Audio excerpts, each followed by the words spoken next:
All right. Yo, yo, what's good, everybody? It is your boy, Lincoln Clay, the godfather of gaming, the ageless wonder, coming back at you. Dawn, how are you? I believe it is about 3 p.m. in the UK. How's everybody doing this Saturday? You know what to do. Hit the like button, hit the bell icon. The rest will take care of itself. If you're new to the channel, welcome aboard.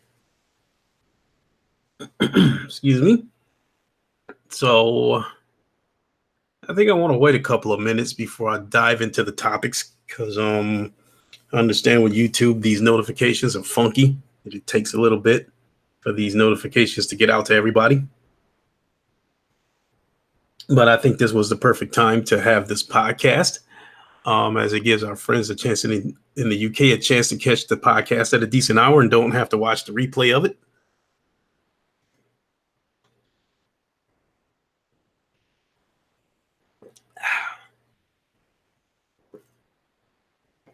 A shot of the old guava juice and ginger ale. You say, okay, thanks. And I had to change my mobile number because I had a nasty messages from someone over my late. Oh, I'm sorry to hear that. For someone to go out of their way um, to harass you um, and disrespect the deceased, that's not cool.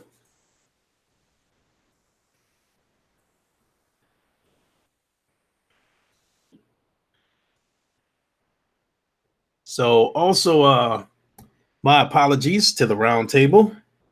Um, I came home after running a couple of errands. Uh, Took a nap with the intentions of getting up at around 7 o'clock to try to get some gaming in. Slept right through the alarm, and when I woke up, it was past midnight, and the round table had just wrapped up. So these sleeping patterns getting to be a serious concern because I'm just like, oh, seems like the only alarm that I hear is the one that where I have to get up and go to work in the morning. And the rest of them I'm sleeping right through them. So a 3 hour podcast, I'll have I'll I'll have to catch that in pieces. Um, my son's birthday is coming up on Tuesday, so J Dog, what's up? So I'll take him out and do a few things with him today. Maybe see if he wants to go to Dave and Buster's tonight or something. So there is do got a few topics to talk about.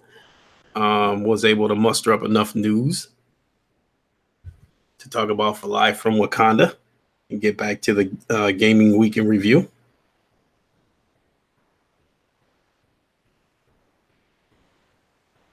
So a couple of more minutes, I'll get to it. Joystick Guru, what is up? What is up, my friend?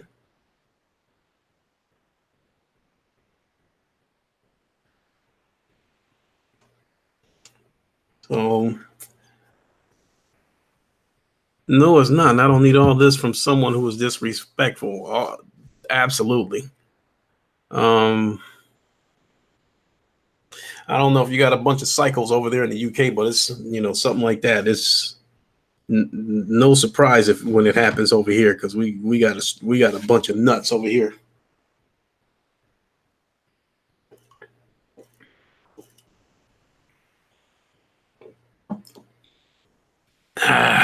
Ooh, excuse me. Joystick Guru, while you're watching,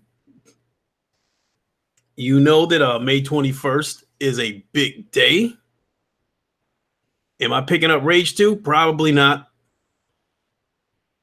I don't even know that much about the game to tell you the truth. And at this stage, you probably know that I'm, mostly VR.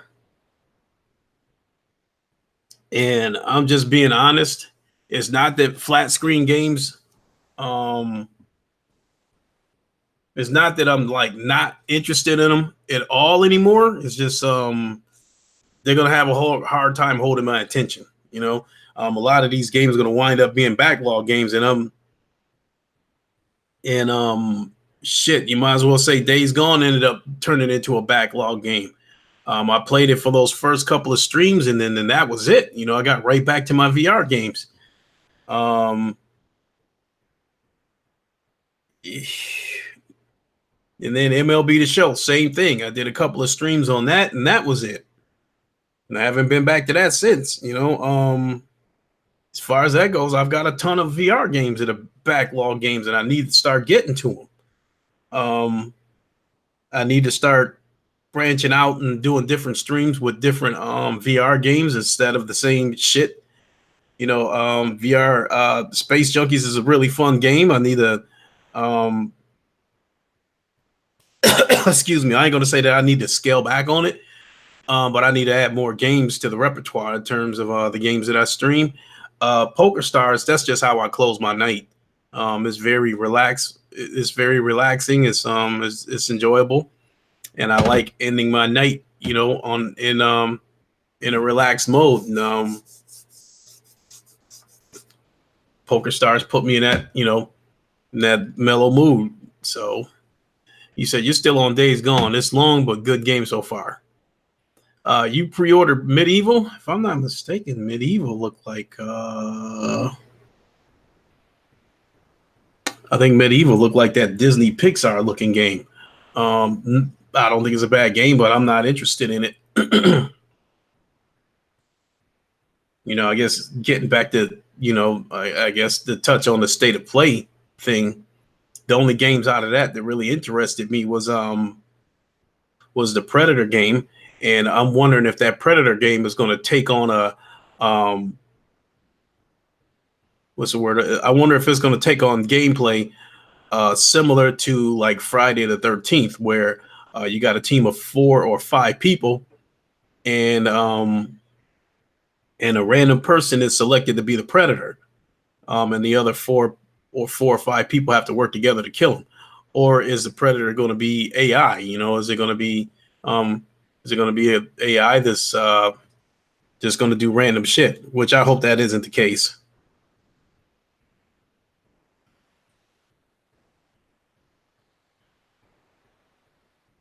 So, and they pointed out that it's a online game, and you know, if it's a game that doesn't really have a campaign, I wonder if this is going to be Sony's first move in implicating a games as a service type model.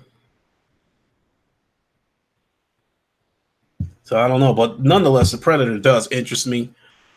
Even if it's a co-op game, it doesn't have that looter shooter look to it. You know, doesn't look like an Anthem or Division or some shit like that. So if it's a co-op game, that'd probably be the only one that would interest me. But I will say if the Predator, if it works like Friday the 13th, where a random person is selected to be the Predator, then yeah, I will pick it up. And the only other game that interests me, Phaedra Socrates, what's up? The other game that interests me was that Away the Survival series. Like I said, you look like you're a flying squirrel, and to me, it looks like you're in the middle of the food chain. It looks like you're trying to survive a forest fire as well as other animals trying to eat you. So, put it simply, you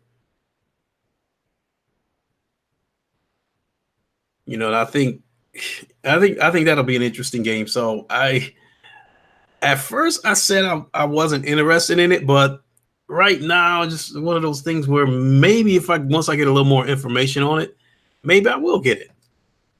I mean, it looks interesting, you know, and I was able to admit, you know, that which I don't have a problem admitting that the Final Fantasy games looked really good.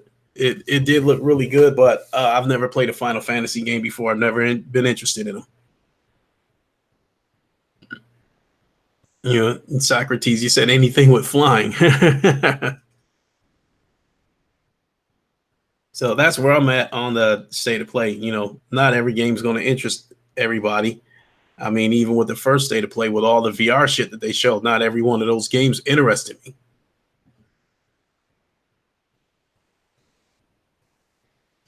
So we've got about 7 people in here now. We've been on for about 10 minutes. I'd like to think that's long enough for notifications to go out. So those who want to be here are here. So I think we can get ready to get into the gaming week in review.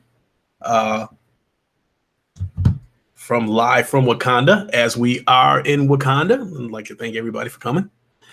Do you think Sony will do something over E3 when Microsoft E3? No doubt about it. Both Sick and I, we both agree that that Sony is laying. They are laying in wait. I think they are waiting for Microsoft's E3 so they can make some kind of announcement to reign over Microsoft's parade. I said it right before that, Sony's the hot shit right now, like it or not, with closing in on 100 million consoles sold, with compelling exclusives. All eyes are on Sony. So Microsoft can make all the announcements they want. And if Sony acts like they got some kind of huge announcement, all attention is going to shift towards Sony. I think the only way Microsoft 100 billion 100 billion.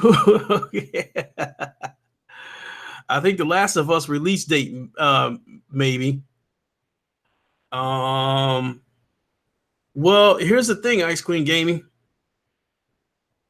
Since it is rumored that Microsoft is going to announce Anaconda and Lockhart at E3, truth be told, Microsoft has had shitty E3s for the past few years. And from a gaming aspect, Feta Mephisto, what's up? From a gaming aspect, I don't expect this E3 to be any different than the past E3s that Microsoft has done. I think in terms of software, in terms of games that they might show, I expect it to be another shitty E3. But I think I think they can compensate for that with the hardware announcements, with the announcements of Anaconda and Lockhart, whatever they end up being. And I think Sarah's is great. What's up? And I think that's the only thing Microsoft can do that will keep Sony from raining on their parade. So in simple terms, if Microsoft announces Lockhart and Anaconda and they actually show some games that might be ready when those consoles come out, I don't think there's anything Sony can do that would disrupt that type of an E3 unless they come out with a PS5 announcement. And I think they would have to do more than just say, flash a banner that says PS5. I think they might have to tease us with, give us a couple of teaser trailers, something. So I do expect Sony to try to do something to disrupt Microsoft's E3. And if that's what their plan is, if somebody like me that's not on the inside, and I can even come up with a reasonable assumption that Sony's waiting to fuck up their E3, Sony has to know that they're going to have to do something big. All of Fatal Charade, what's going on? All eyes are going to be on Microsoft this E3. I mean, one of the good things for Microsoft in terms of Sony not being there, one of the advantages of that is that all the some of the third-party games that probably would have been on Sony's E3, Microsoft can have them now. So Microsoft can take a fuckload of third-party games like they did last year and fill up the whole E3 with it. But I think, I think if they did something like that and then did an Anaconda and Lockhart announcement with a couple of trailers, and hell, even not necessarily give us a date, but be like, well, I don't know if saying 2021 would be a good idea. They could probably say, coming in 2020 would be a good idea. I think they could do that because they actually did it with the Xbox One X. They announced it in 2016, and it didn't come out until the end of 2017. So they could do something like that.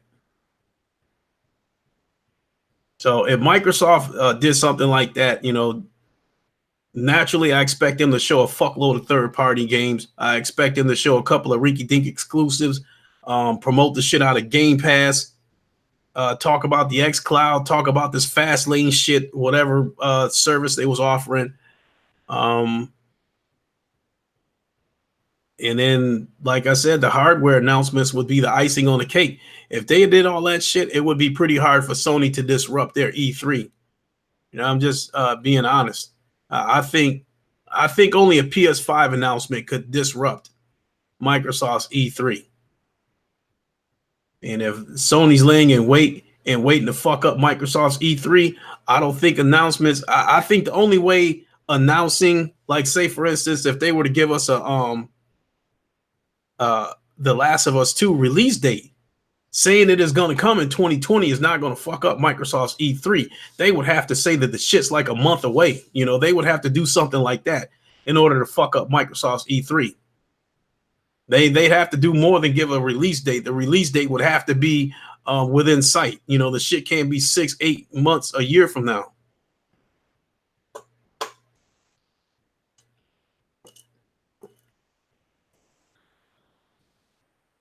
Excuse me. Christopher Hart, you said Sony will announce something that is word on the street. And Fatal Mephisto, you said Battletoads gameplay. They announced it last year, so I would like to think they would have something to show this year. Christopher Hart, you said PS5 announcement with all true specs revealed would ruin E3. Excuse me. I mean, myself, I'm thinking that, they can announce the PS5, but I don't think they should announce the specs. Because depending on when Microsoft plans to release Anaconda, it would give them time to adjust.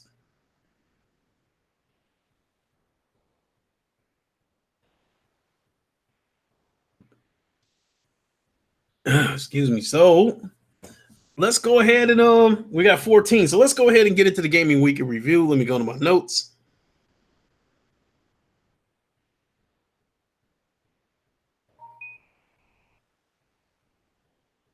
And we got Gamertag, who is live with Borderlands 2. Okay, so start with the first bit of news that I've got. You said they better show some gameplay. Yeah, I hear you. All eyes are going to be on Microsoft. And I actually, again, I think this is going to be the year that Microsoft can get away with showing a fuckload of third-party announcements,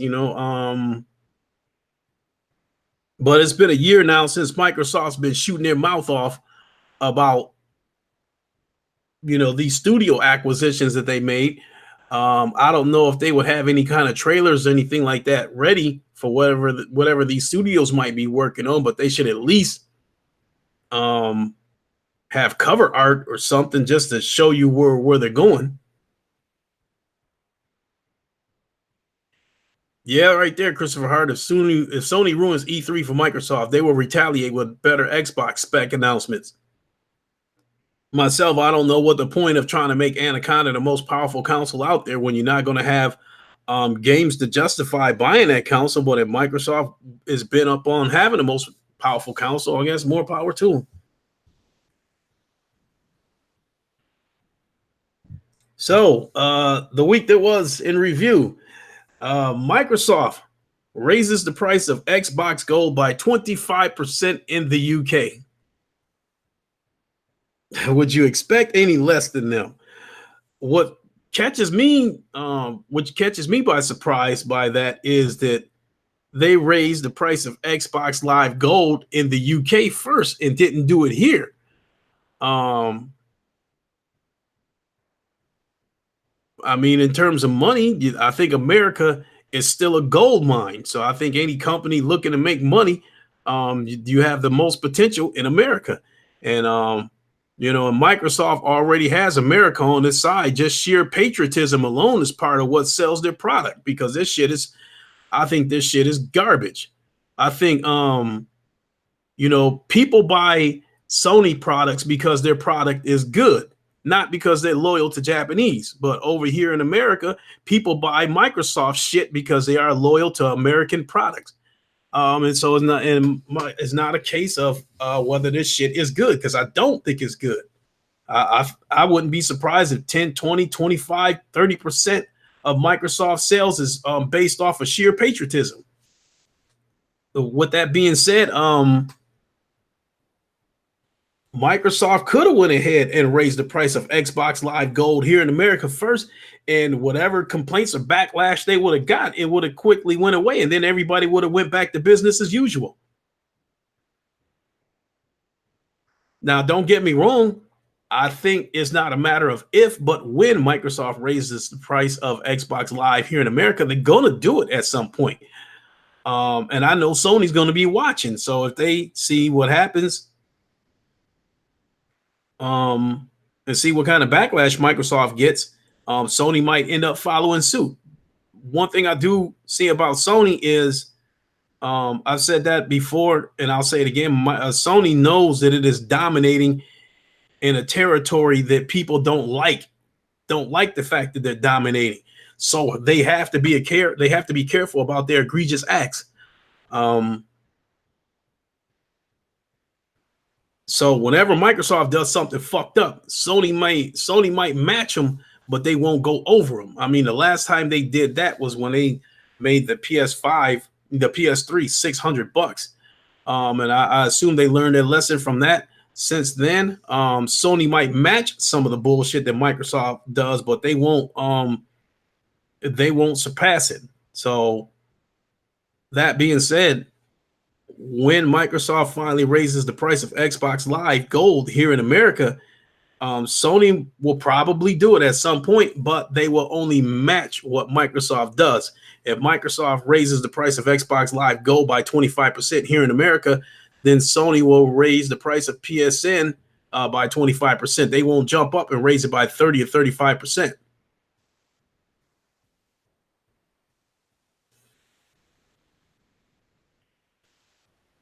So, well, Sony knows that whatever Microsoft does, Christopher Hart, Sony knows that they cannot do more bullshit than Microsoft, because they will become an even bigger villain in Microsoft than Microsoft.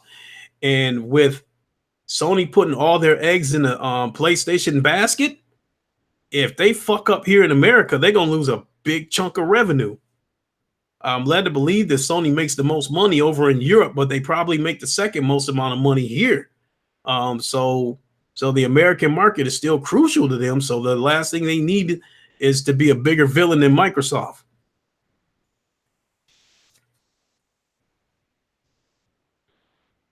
Microsoft can be a villain here and get away with it. Sony might be able to be a villain over in Japan and get away with it, but Microsoft couldn't go over to Japan and be a villain, especially with their sales being non-existent there. You think Microsoft gonna try to go to Japan and raise the price of Xbox Live when the shit is barely, when Xbox sales over there is on life support or don't even have a pulse?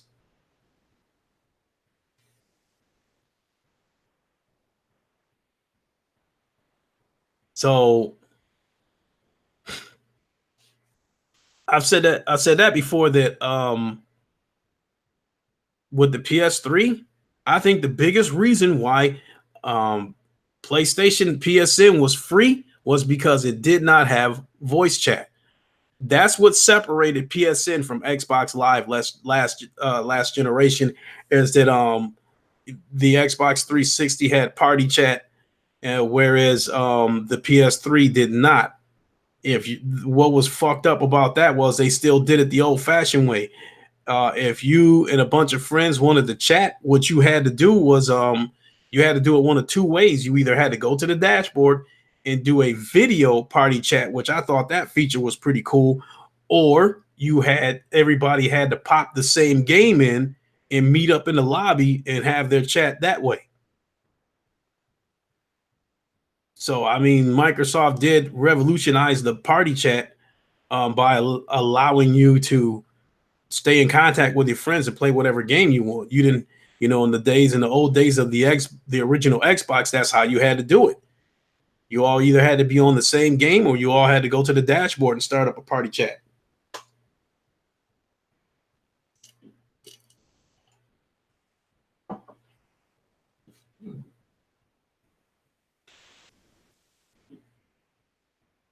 You said Microsoft can't be a villain at all anywhere anymore. They can still do it here um, in America, Christopher Hart, but they have to do it at a slow burn. They just can't slap anybody in the face with egregious shit the way EA does. They have to do it at a slow burn or at a slow drip.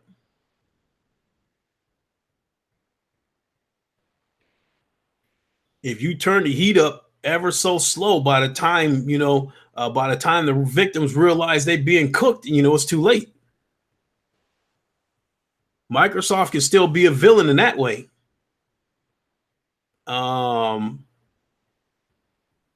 Although I think releasing this Xbox One S all digital at $250, I don't think that was smart at all. But I think the only reason why Microsoft had that kind of balls to release that box at $250 is I believe they discontinued the standard Xbox One S that had the disk drive. I think by this time next year, you will not see any more of those Xboxes on store shelves. The only way you're going to be able to get them is through Craigslist or eBay. So I would probably say for anybody who might be watching this stream that does not have an Xbox One S and you are thinking about getting one, now's the time to do it while they're still on store shelves and while they're still cheaper than the all digital, because the all digital is $250, but you can still go to places like Walmart and Target and catch an Xbox One S on sale for about $200 and it'll still come with a game or two. So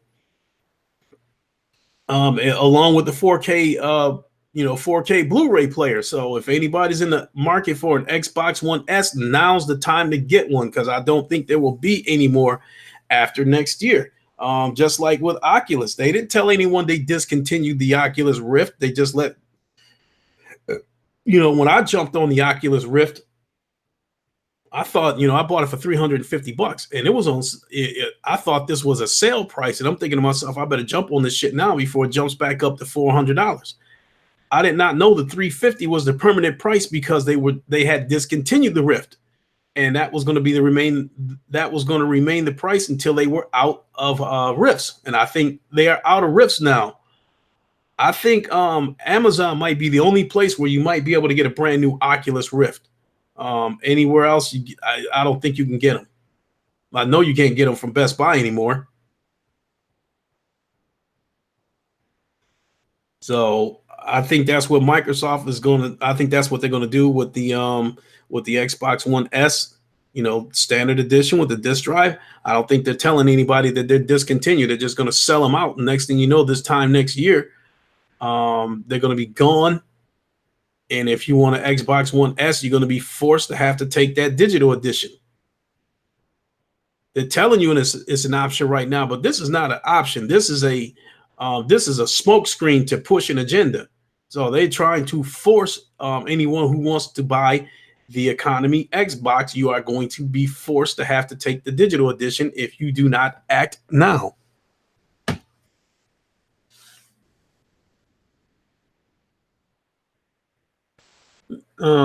Christopher Hart says, "Get your One S now, folks. Xbox is cheating out on this console generation. Only Xbox on shelves will be standard. Will be all digital. Yes, yes, I do believe that. Now that is a big question as to why Microsoft did that. Why did they discontinue the S? I'm beginning to wonder if maybe whoever was supplying the disk drives to them. I'm wondering if Microsoft's contract was up with them and Microsoft elected not to renew it and probably still had a fuckload of parts laying around in the warehouse and decided to unload them that way. Or maybe Phil went to Satya and said, we need some more money to try this and try that. Maybe Satya told him, no, you find a way to get the money yourself. You're already, over budget or whatever. Who knows? Just a theory that I'm throwing out there. Just I don't think that's what happened. I'm just throwing that out there. Just throwing shit on the wall.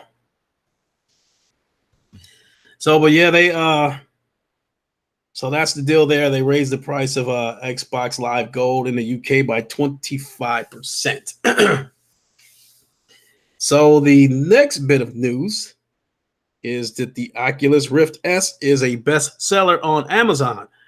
I believe the Oculus Quest was also a top seller on Amazon. But I mean, for the industry as a whole, that's good news to hear.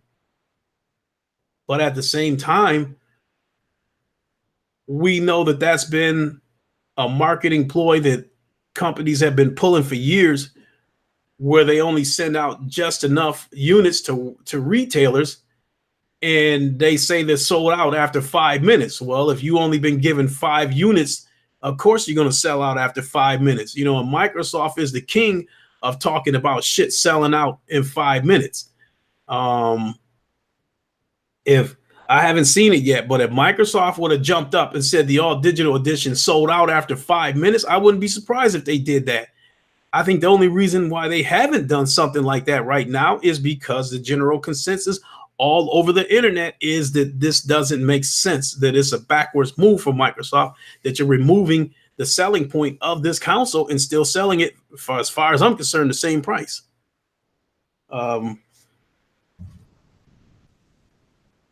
So with that being said, that may not necessarily be a huge feat that the Oculus Quest and the Rift S were top sellers. Well, I guess I should let me rephrase that. Okay, I'll put it this way. It's cool that they're top sellers and they're best sellers, but if it would have said they were sold out, then I would have been like, okay, yeah, how many units did you get? If they gave you 50,000 units and you sold them out after 2 days or something, then yeah, I'd be surprised. I'd be impressed with that. But if they only gave you 150 and you sold out, then no, I'm not impressed with it. And we know, like I said, we know Microsoft is the king of pulling that kind of shit, of sending out 2 units to retailers and then saying the shit sold out.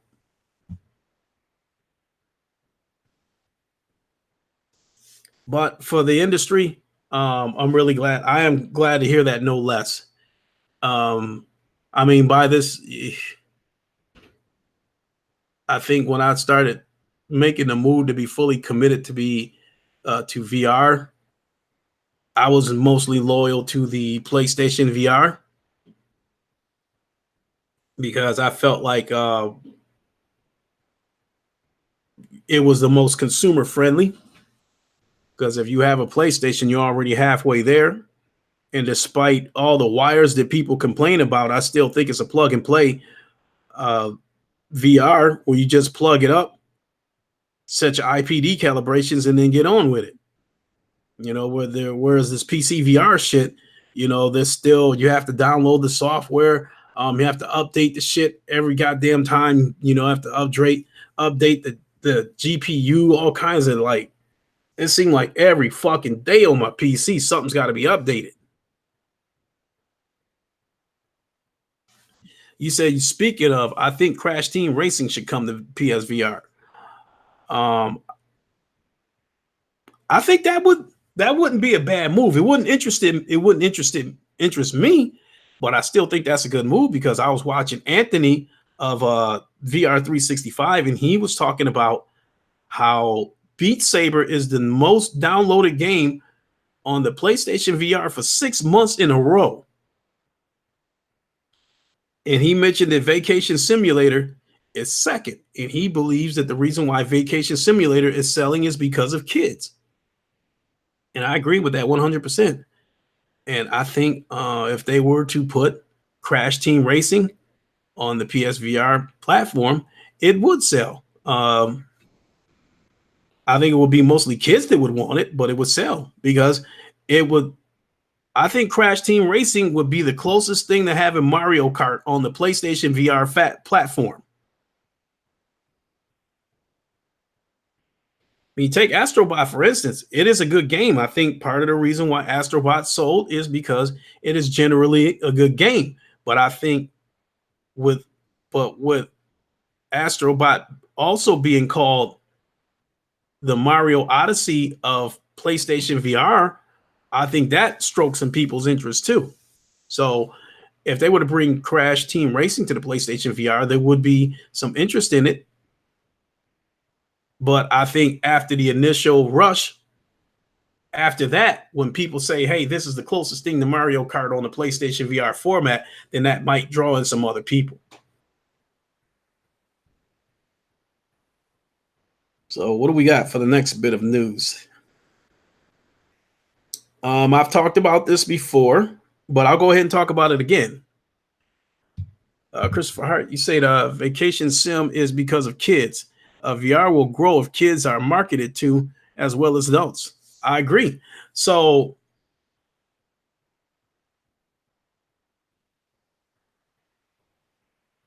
I think that I think Iron Man. I think Iron Man. I'm hoping that Iron Man will be a hit with both kids and adults. But I think that would be a good move, Christopher Hart. That if they wanted to get drawing some more kids, especially towards Christmas time, to add something like Crash Team Racing, add something like that, and then right around Christmas time, the PSVR goes on sale again for $200. That could end up being a Christmas gift for a lot of kids this year. So yeah, that would be a smart move if they were to throw some more kids games on the PlayStation VR format. So moving on to the next bit of news, and I've talked about this before, but I'll go ahead and say it again, and that is about EA Access going to the PS4. Uh, and to me, the only reason why this is even news is because the first time it happened, the first time talks came up, they couldn't come to an agreement. Hold on a second. Everybody's getting a little warm in here. Let's circulate some air. Get that box out of the way. I've been meaning to throw that goddamn box away. I think it's safe to go ahead and throw my Alienware box away. The computer is doing just fine. I haven't seen any signs that the computer is buggy or that it's going to take a dump on me.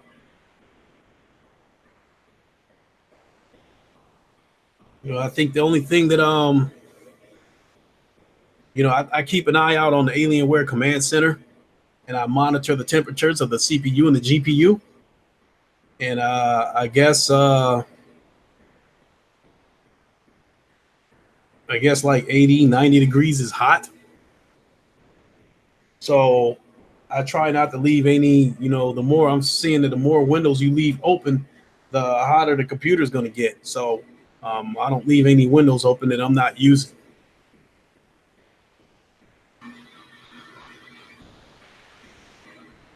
So this thing about EA Access coming to the PS4, like I said, they couldn't come to an agreement the first time, and everybody kind of had their beliefs as to why. My belief was that Sony flat out said no. I felt like there was I got the impression that they didn't even talk percentages or what specific games might be on EA Access, what have you. I felt like Sony gave them a straight up no because they didn't want anything competing with a PlayStation Now. And Thrash's theory was that Sony gave them a number and said, this is what we want. And EA said no. And that makes a lot of sense to me too. So one thing that I think Thrash and I definitely agree on is that now that EA Access is coming to the PS4, I think we both agree that EA got desperate. The shit that's been happening to EA in terms of the games flopping, in terms of their stocks plummeting, in terms of their what's the word? Them being out of touch with the public. Still being one of the most hated companies on the planet.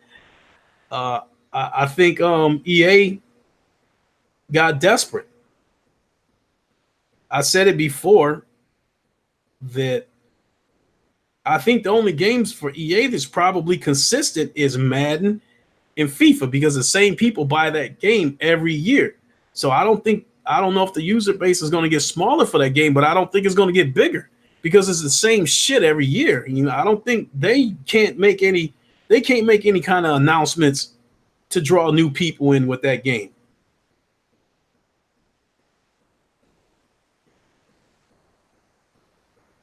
I mean, you could make the same case for MLB the Show. For the most part, it is the same shit every year with minor tweaks year after year, but I do love the game. I do love MLB the Show. They've got so many animations to make the game look realistic. Um, the broadcasters do a tremendous job on that game, you know, with their presentation. So again, that might be a game that I don't know if there's anything they can do to expand their user base, but the same people buy the game year after year, and I think that's the situation EA is dealing with. The same people buy FIFA and Madden every year, and they haven't done anything in terms of marketing to draw in new users. They haven't showed any kind of breakthrough features that's going to draw in new users, except for doing that the one shit, you know, throwing in these little campaigns where some dude, you know, came out of the ghetto and went to the NFL, you know, that kind of shit. Chris Farr, you said EA getting shit on for all their game practices was looking bad. Sony, the best-selling console, could possibly save EA. You know, but I think I said it. I said this too. Also, you know, not only has EA gotten desperate, but with 100 million users out there,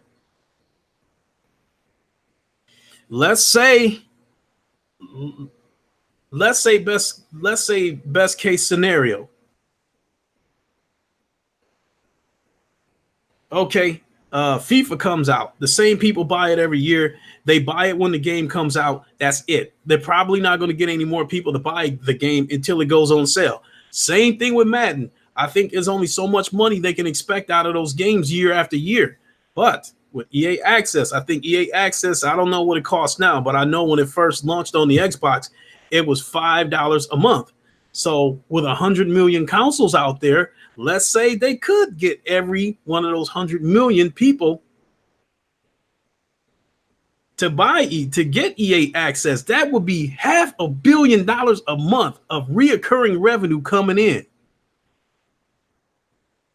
That would be much, much better than the sales that Madden and FIFA would get from launch. So not only is it a desperate move by EA, it's probably actually a smart move by going to Sony and say, name your price. What does it take to get EA access on the PlayStation platform?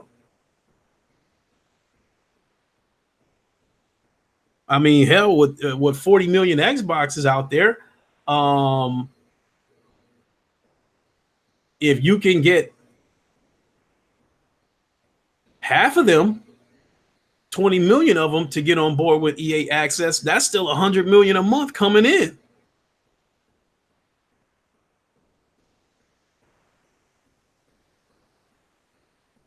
So I think so when you look at it that way, yeah.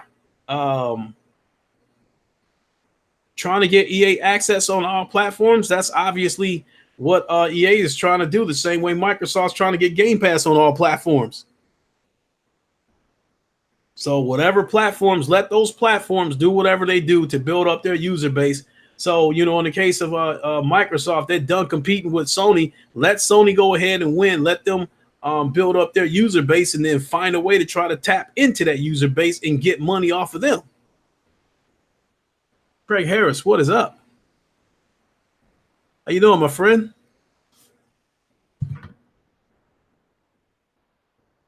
Where are we at? How many more topics do I got?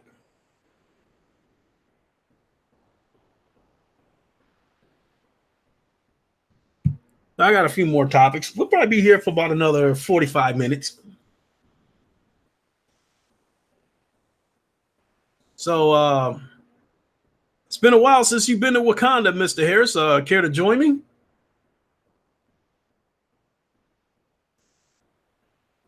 I can have the Milage get your royal seat ready if you want to jump in for a little bit.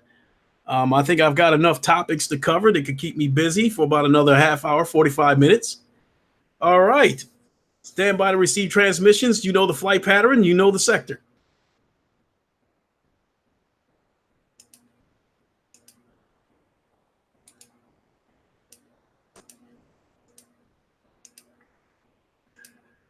Okay. What is your name this week, Mr. Harris? Love you, Craig 3000 Harris. Paste. Transmitting now.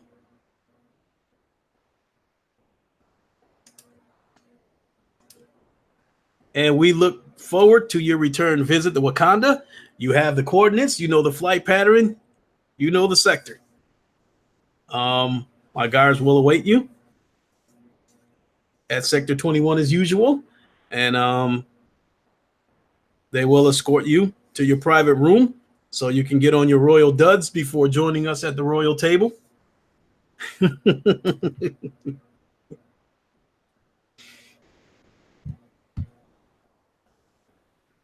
So let me.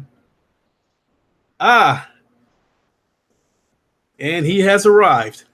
I didn't even get a chance to detect the change of pressure within the dome. Mr. Harris, how are you? Oh, I'm doing all right. Thanks for having me on. Appreciate it. Hey, it's been long overdue. You know, I think we have great chemistry on Live from Wakanda, and we haven't hooked up in about a month. You know, I've done podcasts, some special edition linking shows with Gamertag VR and Joystick Guru. Which was great. You know, and I'm definitely going to be doing that again because once Gamertag VR gets his Oculus Quest, I have a lot of questions for him. So I definitely plan to bring him back once he gets his Quest on May 21st, which is probably going to be the biggest day in VR history, possibly. So. Oh, all right. Cool. So how have you been, my friend? Oh, I can't complain. I'm looking to get upgrade my CPU and my PC, and got my Thrustmaster flight joystick in on Wednesday, or was it Thursday?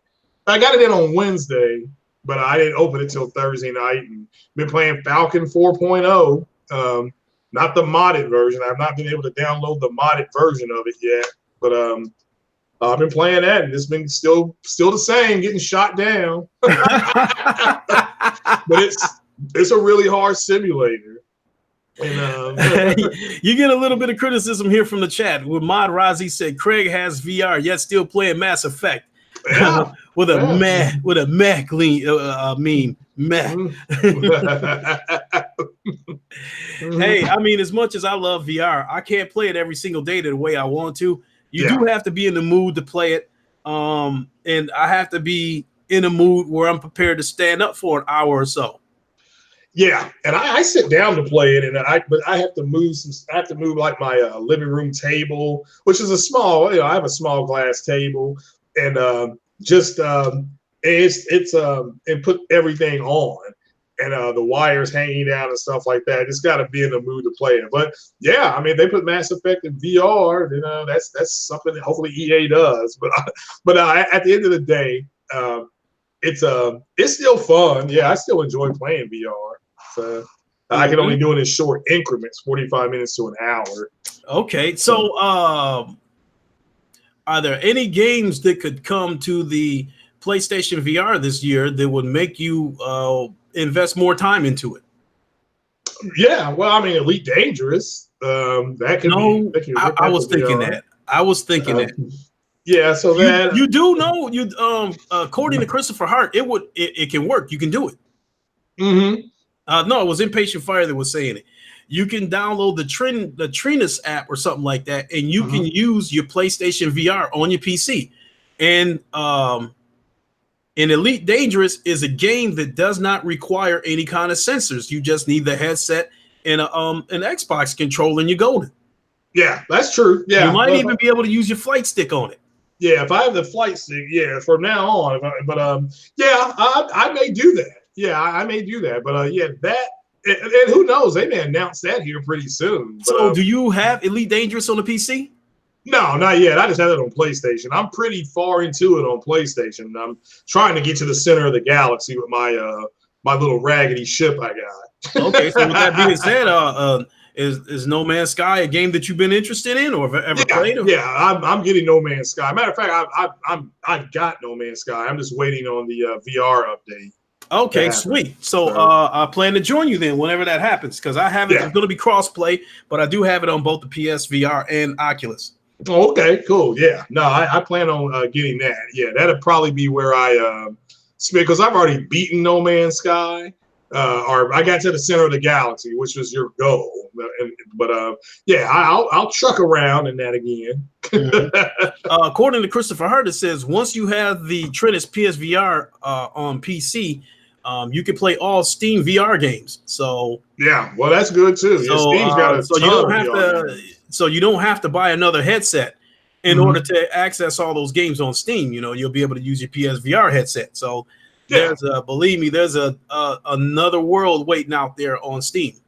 Yeah, well, again, yeah, Steve's got a lot of VR games, and yeah, I plan on getting the newer PS headset because that will probably work better for me with where I don't have a bad back, but it's I don't want to aggravate it anymore, and that the new headset, the new headset's supposed to be lighter and not have as many wires. So yeah, that's why I only play it in increments because once I start my upper and lower back are just I get them popped. I go to the chiropractor at least every 90 days just to have them work on it. Okay. So, but yeah, no, I definitely plan on getting more into VR. I just need I need a lighter headset. That's why I looked into Oculus. Coming from the headset itself is not heavy. It's I think it's that plug that's dangling from the headset. This little bit of a nuisance. Yeah. So I can understand where you're coming from there. You know, I bought the revised headset with the HDR pass through, and that one only has one wire running to the processor box. So that makes it easier to manage and a little bit lighter in the process. So I do understand where you're coming from. So yeah, for me that'll be better. So yeah, once the new headset comes out, I'll be there to get it. I think it's only supposed to be like $299. I think. Is that what you're hearing? Mm-hmm. Now that I'm starting to look at it,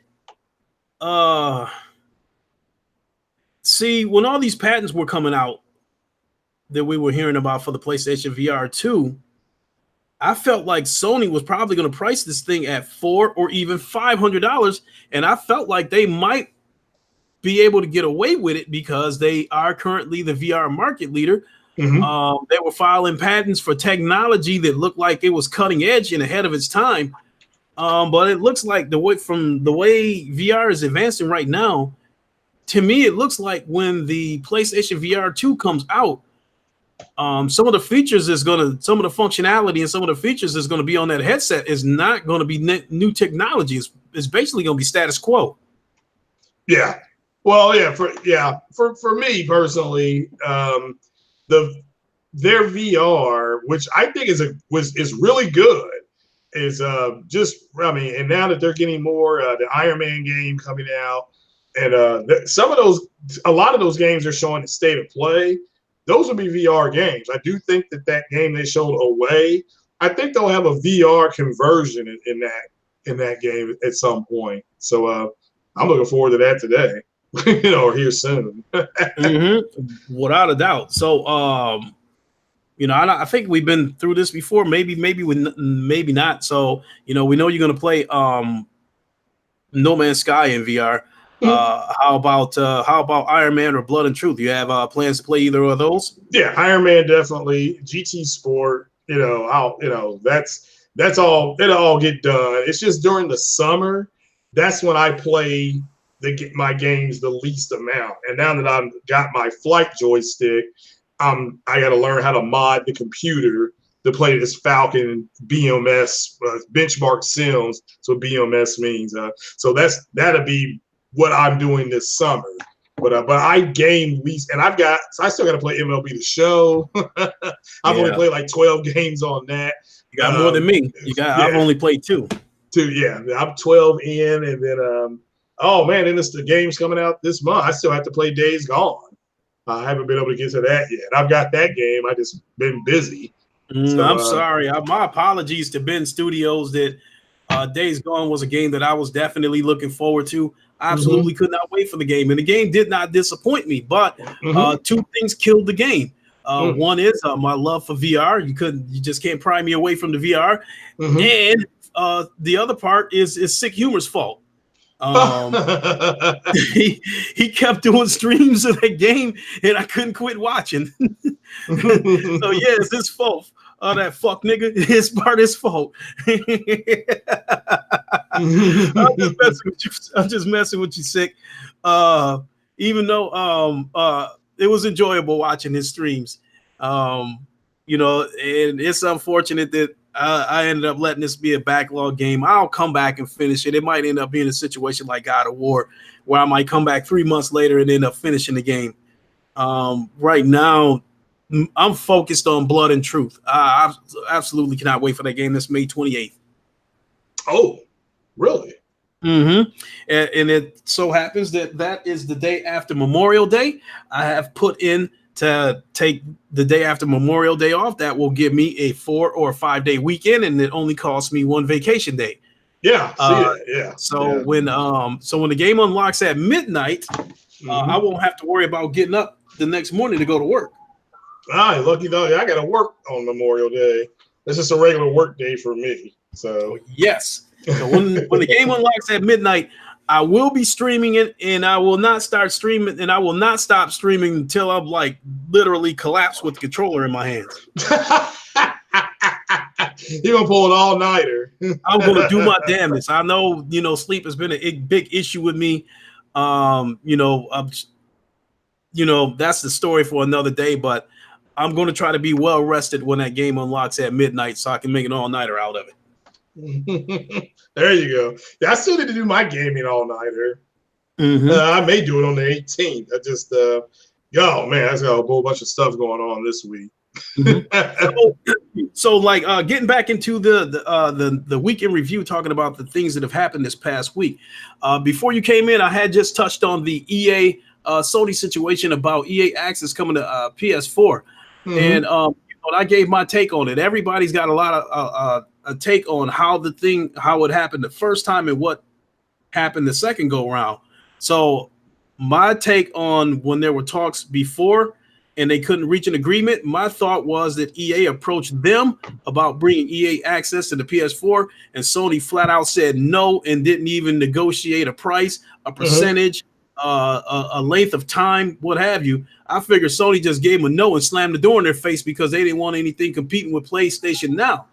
And now that EA Access is coming to the PS4, I'm led to believe that given what's been happening to EA the past couple of years in terms of all their games flopping or at least not meeting their expectations, the only game that they've had in the past couple of years that's had a good launch is Apex Legends, and that's only because it's a free game and you have the developer Respawn with a selling point of telling everybody that EA had nothing to do with it, which I think is pretty pathetic when you have to tell the user base that you disassociated yourself with the boss in order to sell this game. You remember that when the Apex Legends came out, they said EA had nothing to do with this game, but yet it's published by EA. Yeah, no, I just literally think what happened is that it just was not a priority for the gamers in PlayStation's in their ecosystem. It's just not that it probably, again, because they have a list of things that that they want to get done. And, it's like anything. What can we do to improve the console? And and getting EA Access and crossplay and things like that. It's not that they didn't have that on the list. It's just they had it down at the bottom.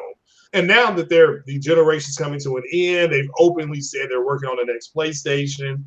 Yeah, I mean, and EA being a service, and again, the only EA game I physically play is Madden. I did play Battlefront 2, and of course, I'll play the Respawn Star Wars game, but I have Origins already. So to me, I already have EA service. That's why I stream Mass Effect and all that stuff.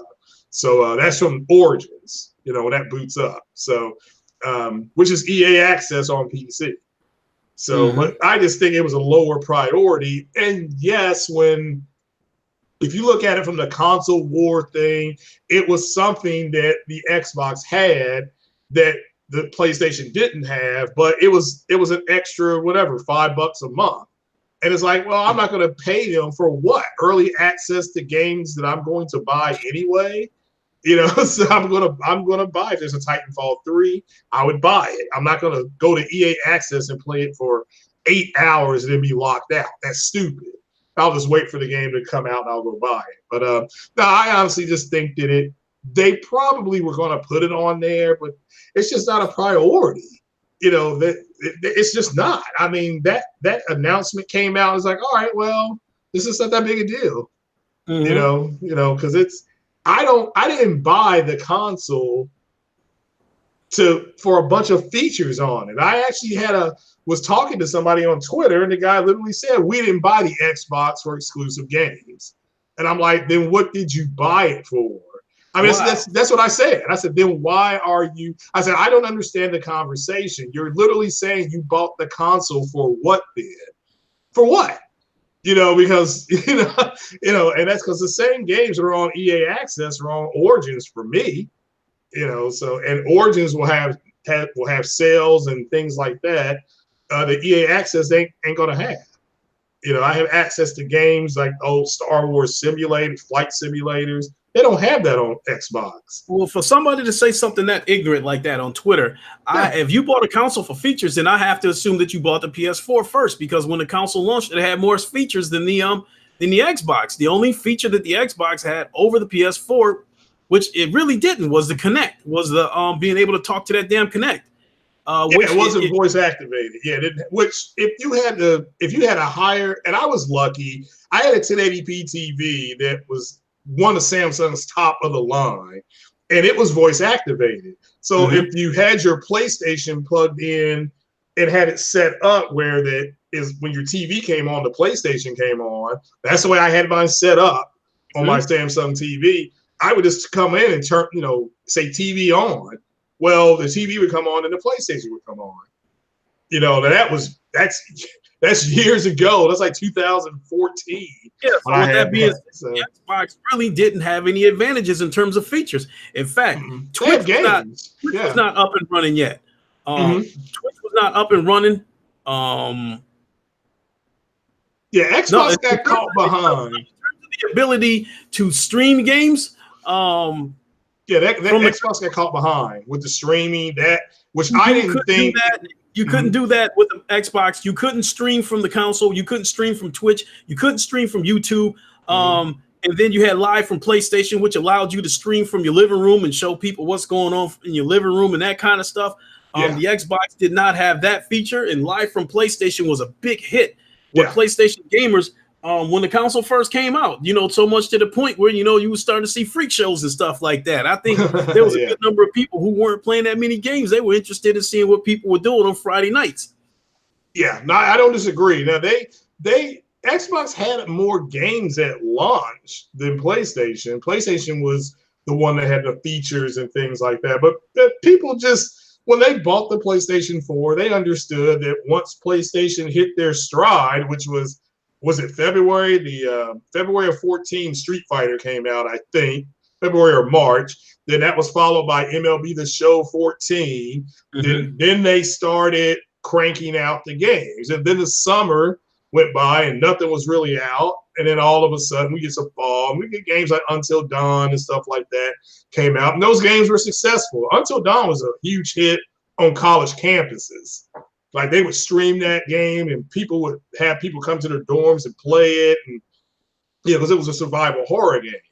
That was more popular than I think they gave it credit for. But yeah, no, I mean, again, that guy saying that really it surprised me. But a lot of stuff has come out here in the last 4 to 6 months where people in the Xbox community are they're finally being honest. And I've always said that you can't get mad at them if they're being honest. And that's what I don't understand. Like, man, if y'all are going to be honest, then why are we attacking them? You know? Yeah, no question. Excuse me. So I'll close in saying this, and repeating what I said, that I believe that EA got access. I think they got desperate. Mm-hmm.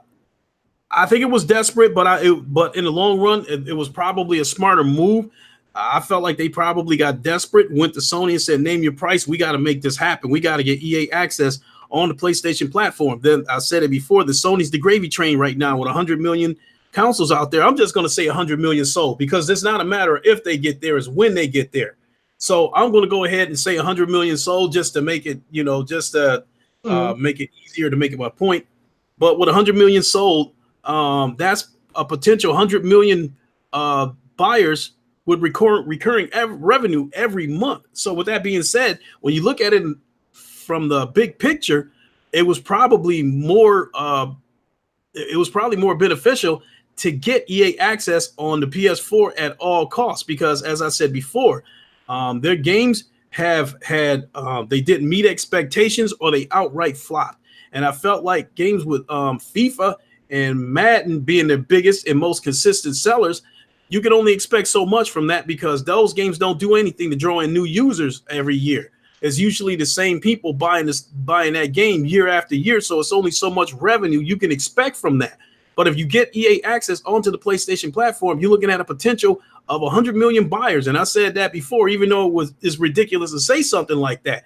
But the possibility is still there. If they could reach 100 million people, and 100 million people purchase EA access, that's $500 million a month coming in.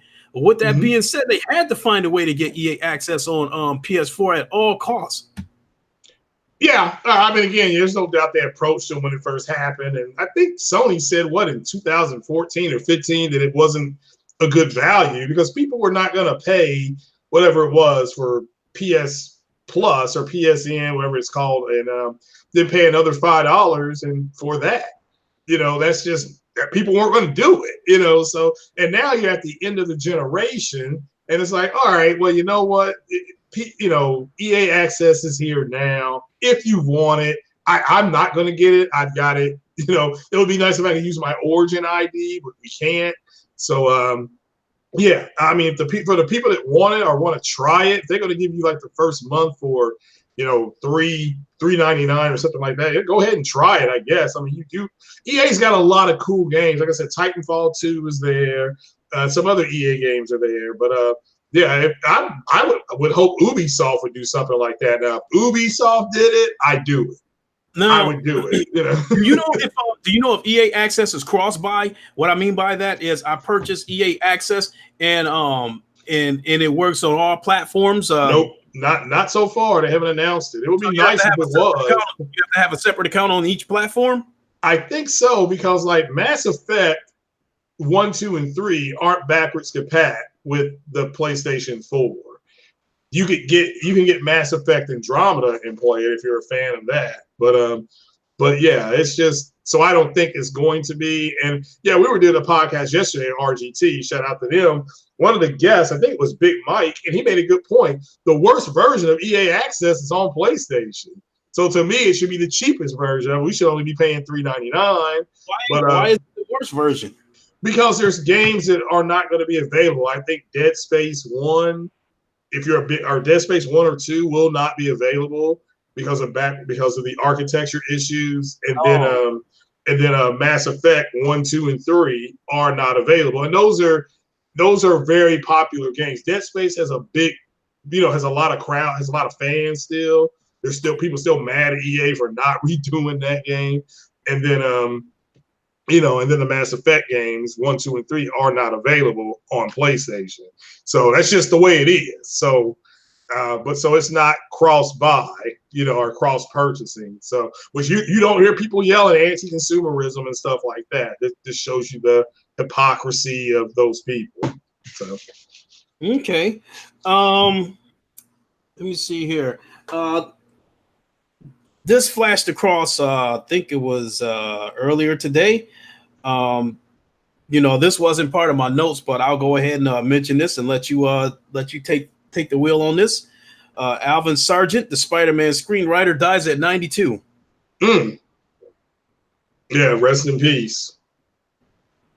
Yeah, rest in peace. So the screenwriter for the first 3 movies. I'm looking that up right now because I get news alerts through the Google Smart News. Mm-hmm.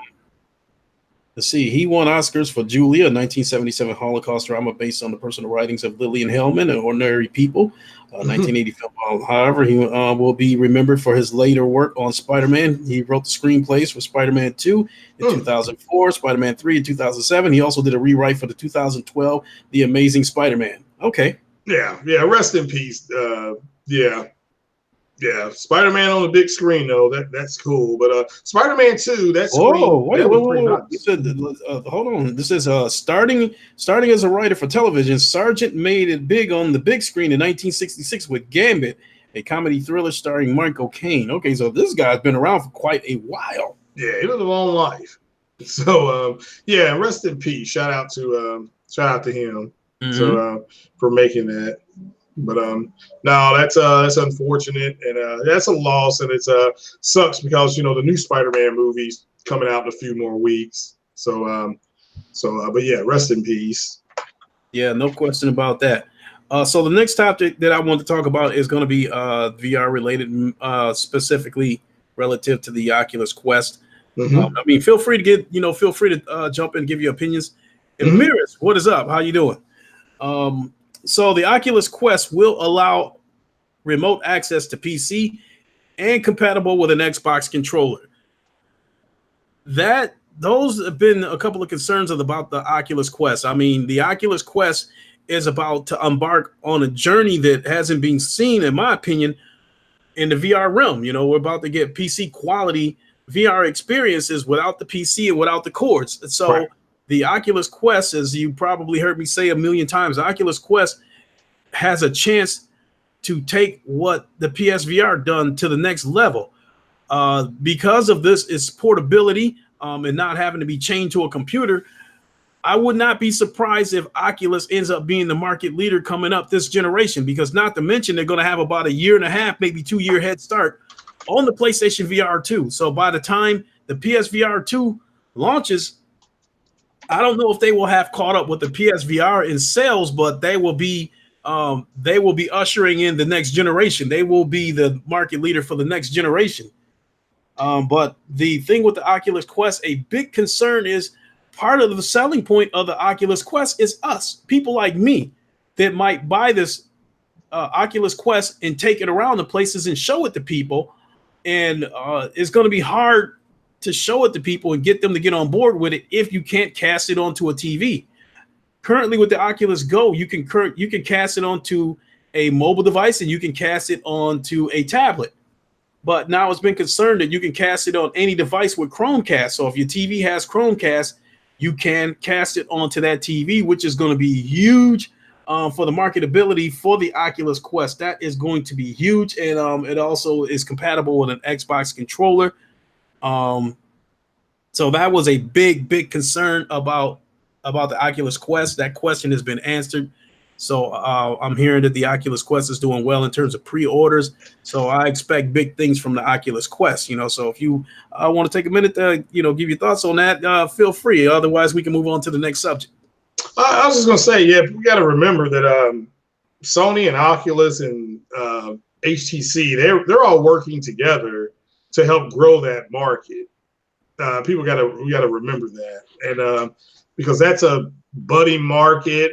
And so all they want is for that market to grow, and so and that's what it sounds like they're all doing. They're all, I never hear them saying we're going to cut back. whether it's Oculus or Sony or something like that. So, which is good.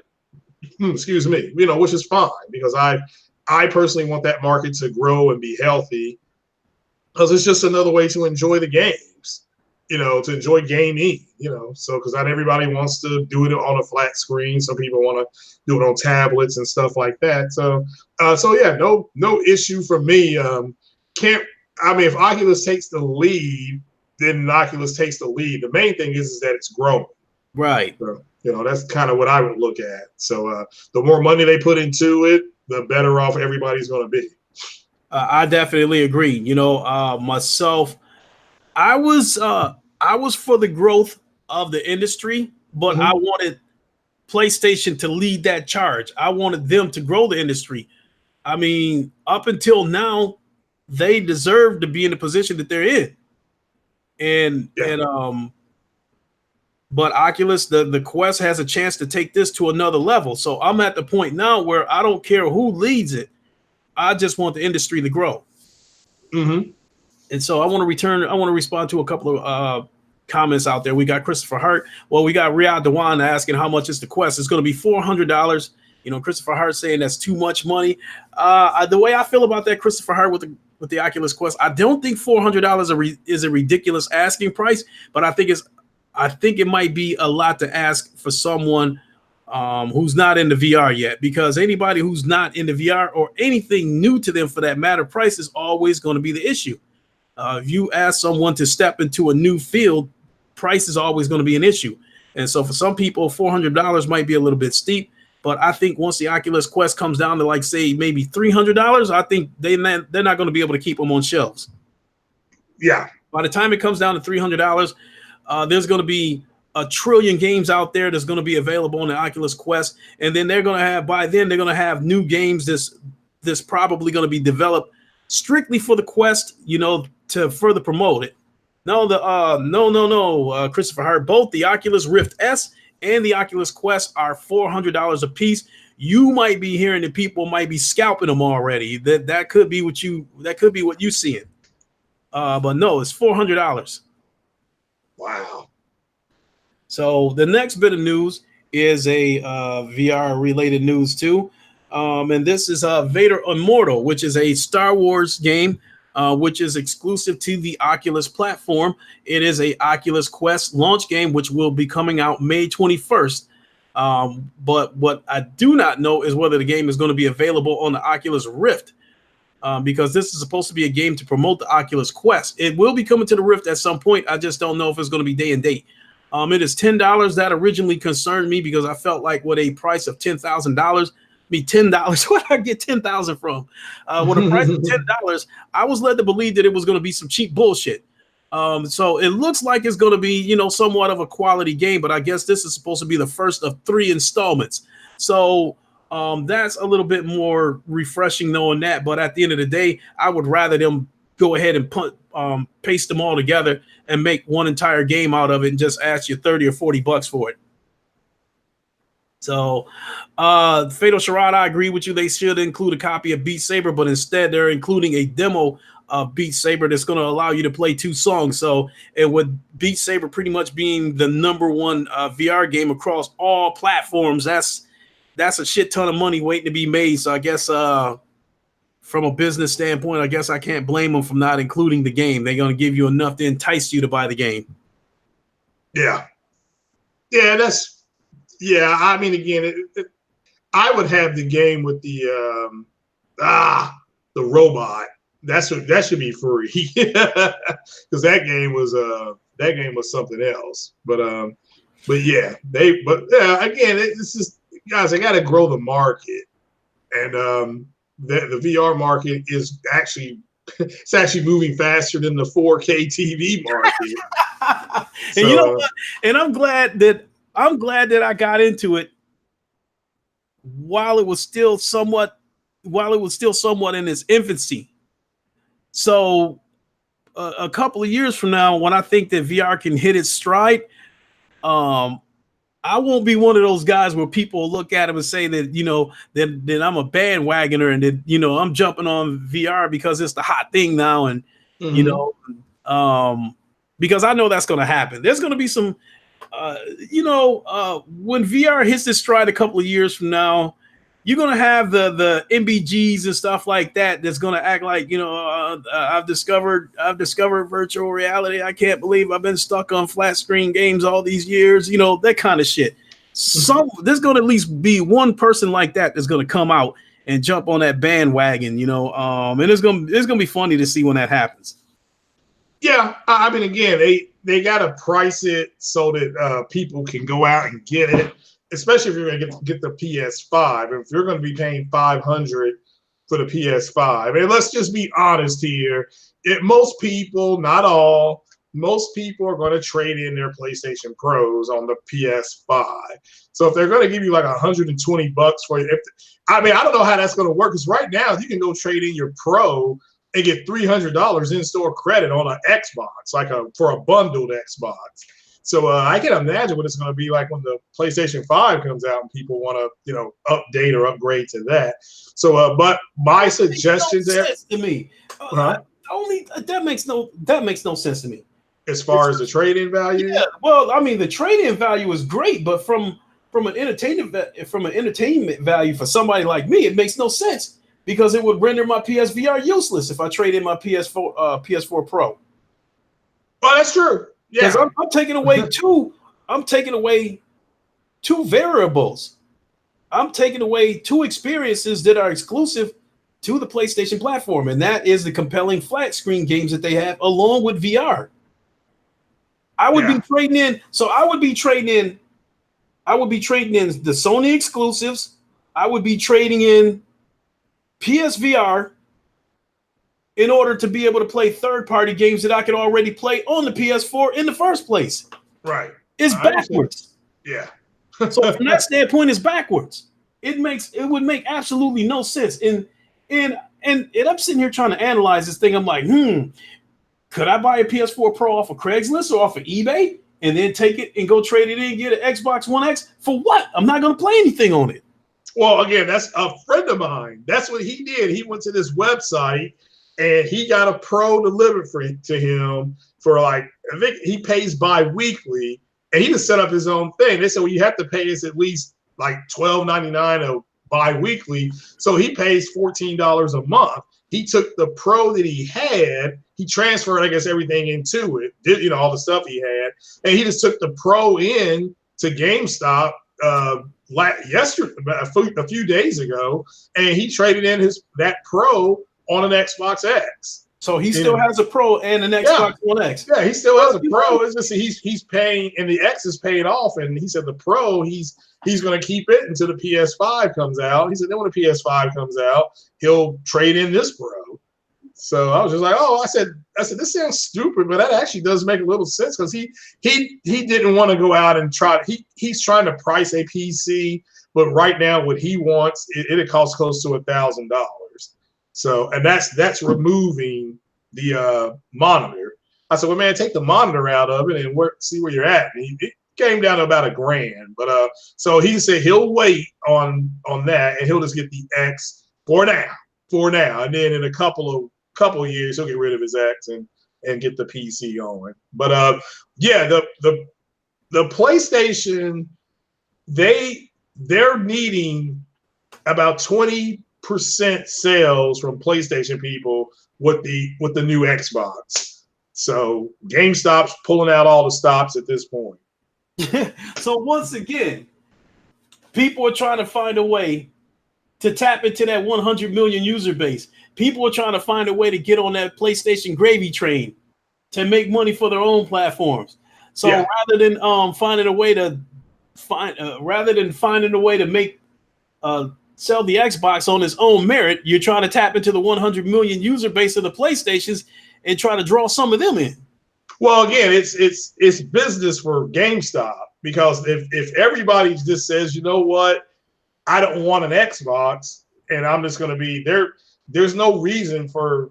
I mean, GameStop is trying to figure out ways to incentivize people to go buy an Xbox. And if you have a PlayStation you're like, well, we'll give you $300 in-store credit, but it's got to go towards getting a new Xbox. Yeah, if you're running a business, you got to incentivize people. That's not a bad incentive.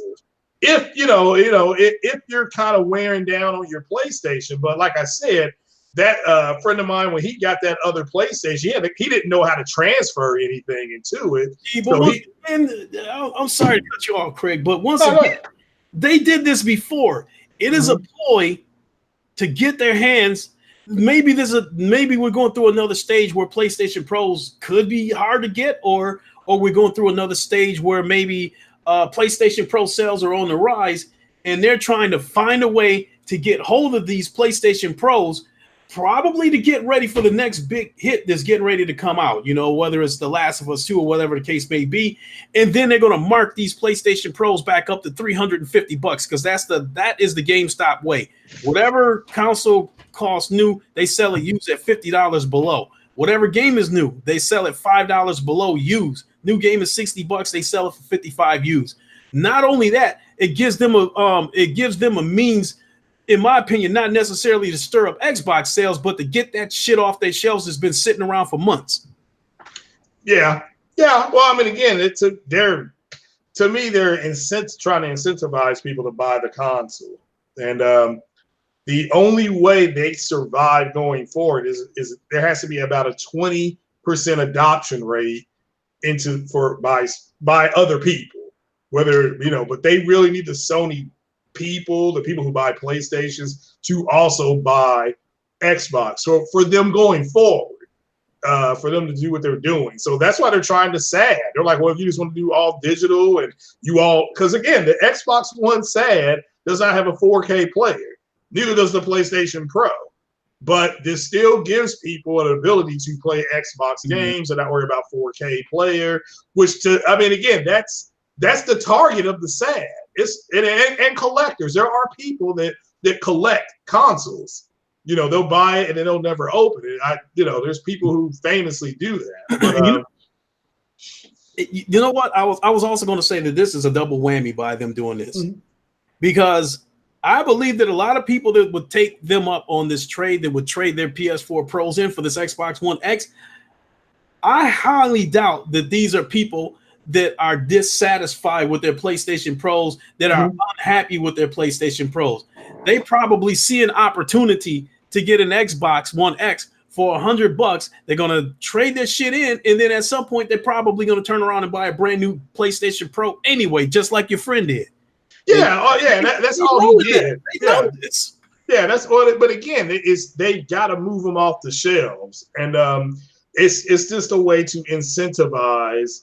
It's just like when the new PS5 comes out, they'll incentivize people by saying, "Oh, if you have a Pro, we'll give you whatever $100 towards the purchase, in-store credit, and then you can get this brand new console for $399." And that's what they're going. That's all they're trying to do, is just incentivize people to go ahead and get Xboxes, because they're hurting. The Xbox is really hurting right now. So I didn't realize how bad it was until just a friend of mine's a district manager of GameStop, though, and he's kind of in my area. He's not the regional guy. He's just the district guy. And we went out to lunch, and he told me how bad it really is. I'm like, oh, it's bad. He told me about the E3 that's coming up, and I'm like, all right, well, there'll be a lot of disappointed people. I mean, I'm not here, like I said, I'm not here to say that it's trash. I'm not here to say it's garbage. There's just going to be a lot of disappointed people. And I'm just leaving it there. I mean, I'm just going to sit back and listen to people go crazy. There's good stuff coming too. But if you are an Xbox fan, you're going to be highly disappointed. That's all I can say. I'm just leaving it there. But if you're a gamer and you just want to play some games, you're going to be excited, like the direction that they're going. So, and again, I don't mind the direction that they're going. I understand it's a business. They gotta stay relevant, and what they're doing to stay relevant is people are like, well, why are we getting the Xbox One SAD? Well, the top-selling console doesn't have a 4K Blu-ray in it. Now, Xbox is a console without a 4K Blu-ray. So they're targeting that audience. And it's like, well, you all don't want a 4K Blu-ray. Here's an Xbox without one. So do you all understand who that is for? It's for the PlayStation people. I So, still don't get that, because one thing about I mean, there was a little bit of a caveat of what you said there about that the leading console doesn't have a 4K player in it, but it still has a player in it, no less. Not only that, I read an article that, like, for instance, with the PlayStation Pro, I read an article that drive in that PlayStation Pro is capable of playing 4K discs. It's just a matter of Sony sending the firmware through the console, but they elected not to do it because they were trying to sell their standalone 4K player.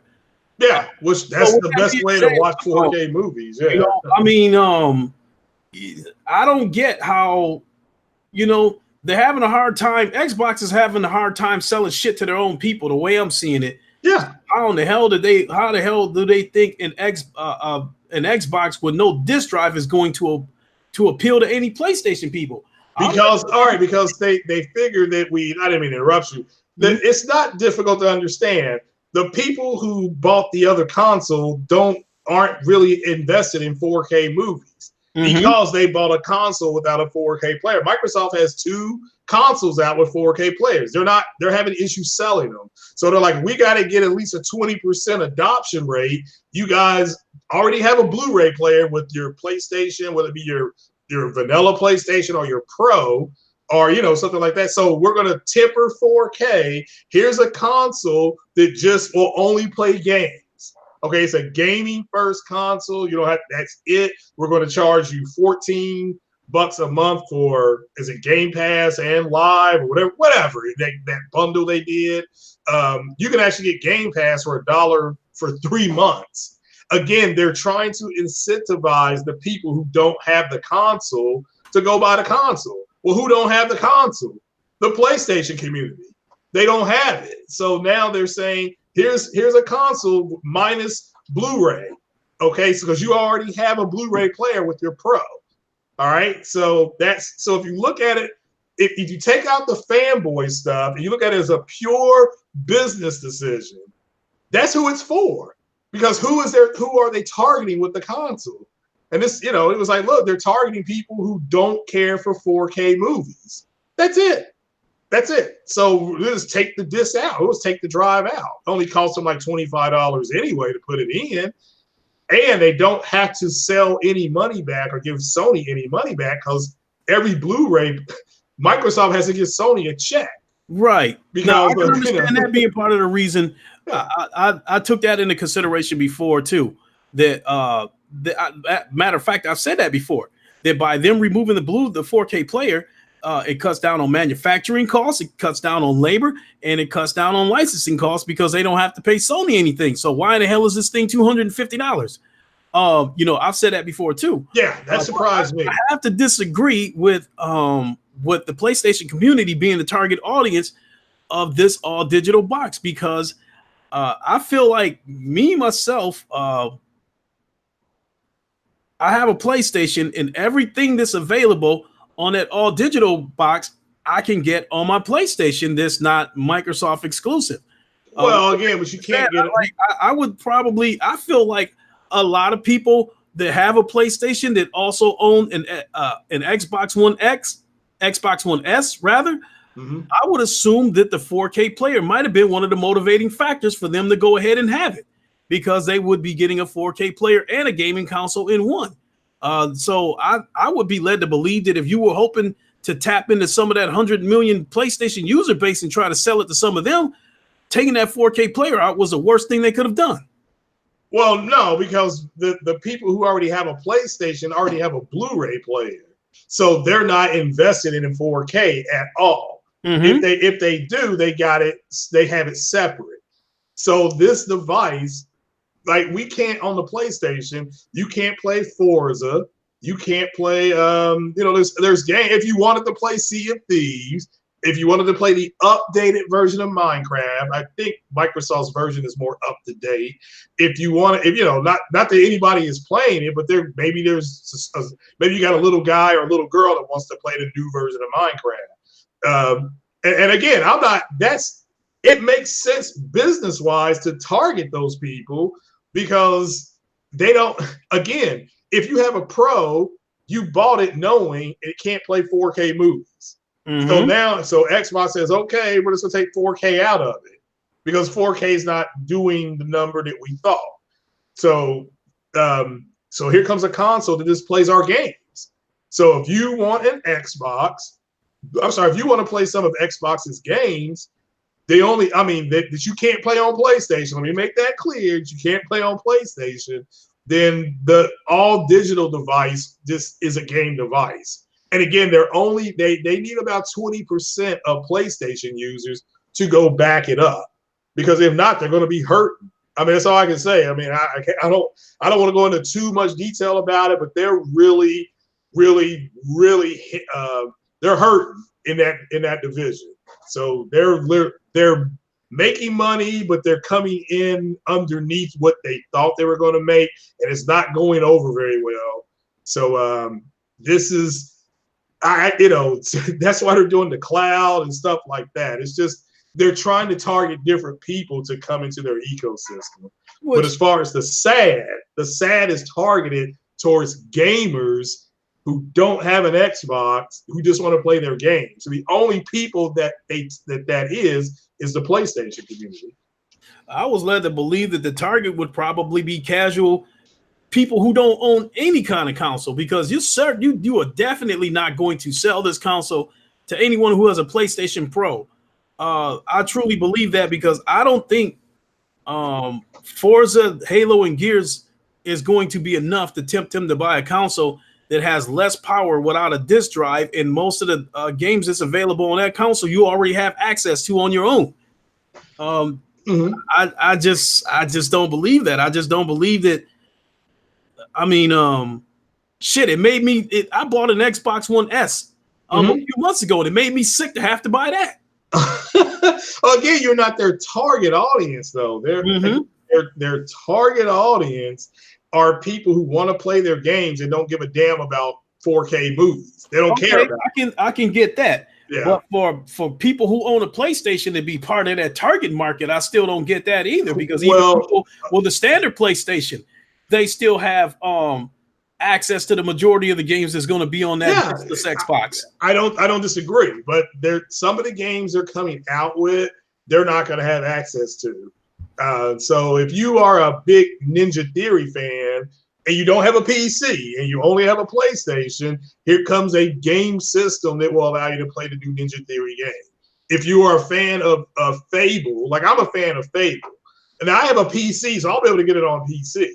But somebody else may not have a PC, may not want to pay that money, or build one. So here's a console, again, without a Blu-ray player, that just will concentrate on gaming.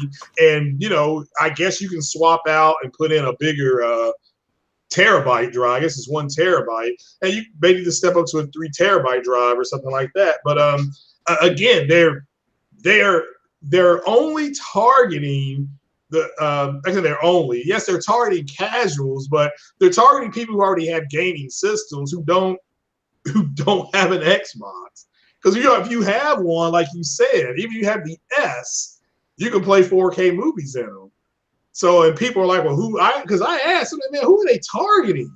And he said, well, who? And he broke it down for me kind of the way I did. He said, who has a console that doesn't have because Microsoft has 2 4K consoles. He said, but their competitors don't.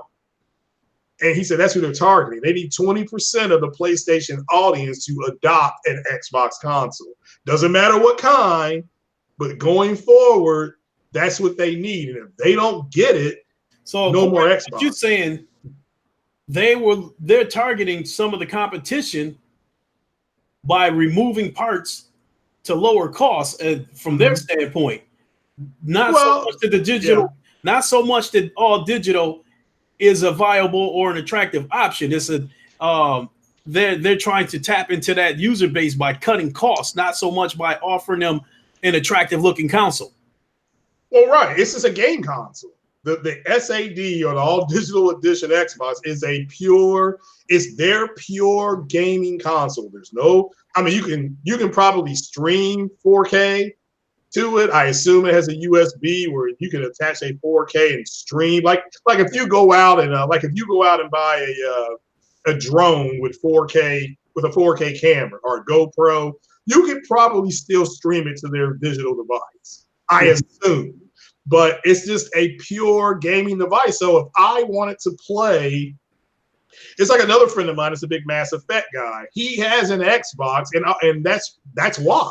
Because he doesn't have a PC. He's like, I just have it for Mass Effect. I got all the DLC, so I'm not gonna not, play it, And so that's why. So it would target somebody like that. It's like, okay, well, they're targeting a group of people who already, if you have a console, you just want to play some Xbox games. So whether that game is Sea of Thieves, Minecraft, the new Fable that's coming out, possibly the new Forzas that are coming out, you can't play those on PlayStation. So you're going to have an Xbox device. Now, it may be the shittiest version of the game, but you're still casually playing the game. I'm sorry. When you mention Sea of Thieves, that just like that trickled my funny bone because offering Sea of Thieves, Forza 3, and what was the other goddamn game that came with it? With the Xbox all digital. You had Sea of Thieves, you had Forza 3, and damn it, what was the other one? Minecraft. Minecraft. Mm-hmm. Are you kidding me? I said it before in a previous podcast. Who the fuck is still playing Minecraft? Well, no, I mean there are a bunch of you. I mean, not me personally, but again, we gotta take ourselves out of it and think of the person who is still interested in playing Xbox games casually. How do you get them into your market? That was the word right there, casual. Yeah. Those games are not going to entice anybody over on the PlayStation side to come over.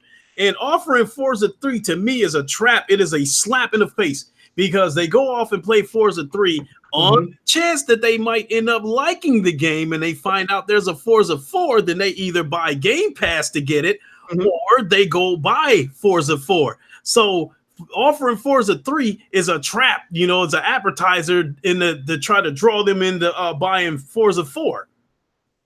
Yeah, well, again, it's incentive. Yeah, that's why. Well, why offer you that when we have something else that you can sign up for in Game Pass? Yeah, that would be the equivalent of Sony doing something like that and offering like one of the very first God of War games, knowing goddamn well when they find out about the one that came out a few months ago that they're gonna want to buy that game, especially once they find out what a great game it was.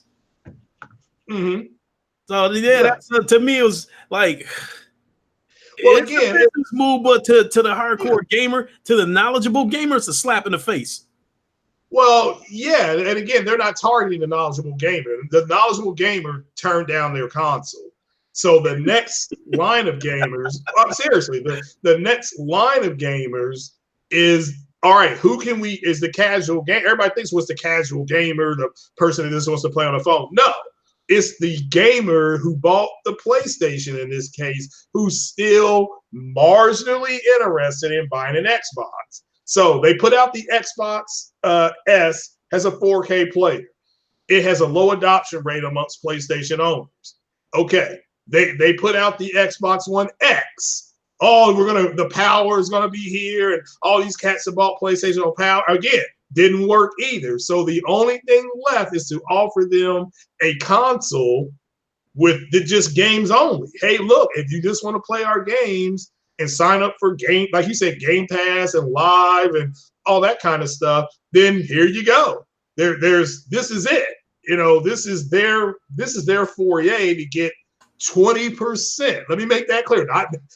Not everybody. Their goal is 20% of the user base to go buy the Xbox One SAD edition.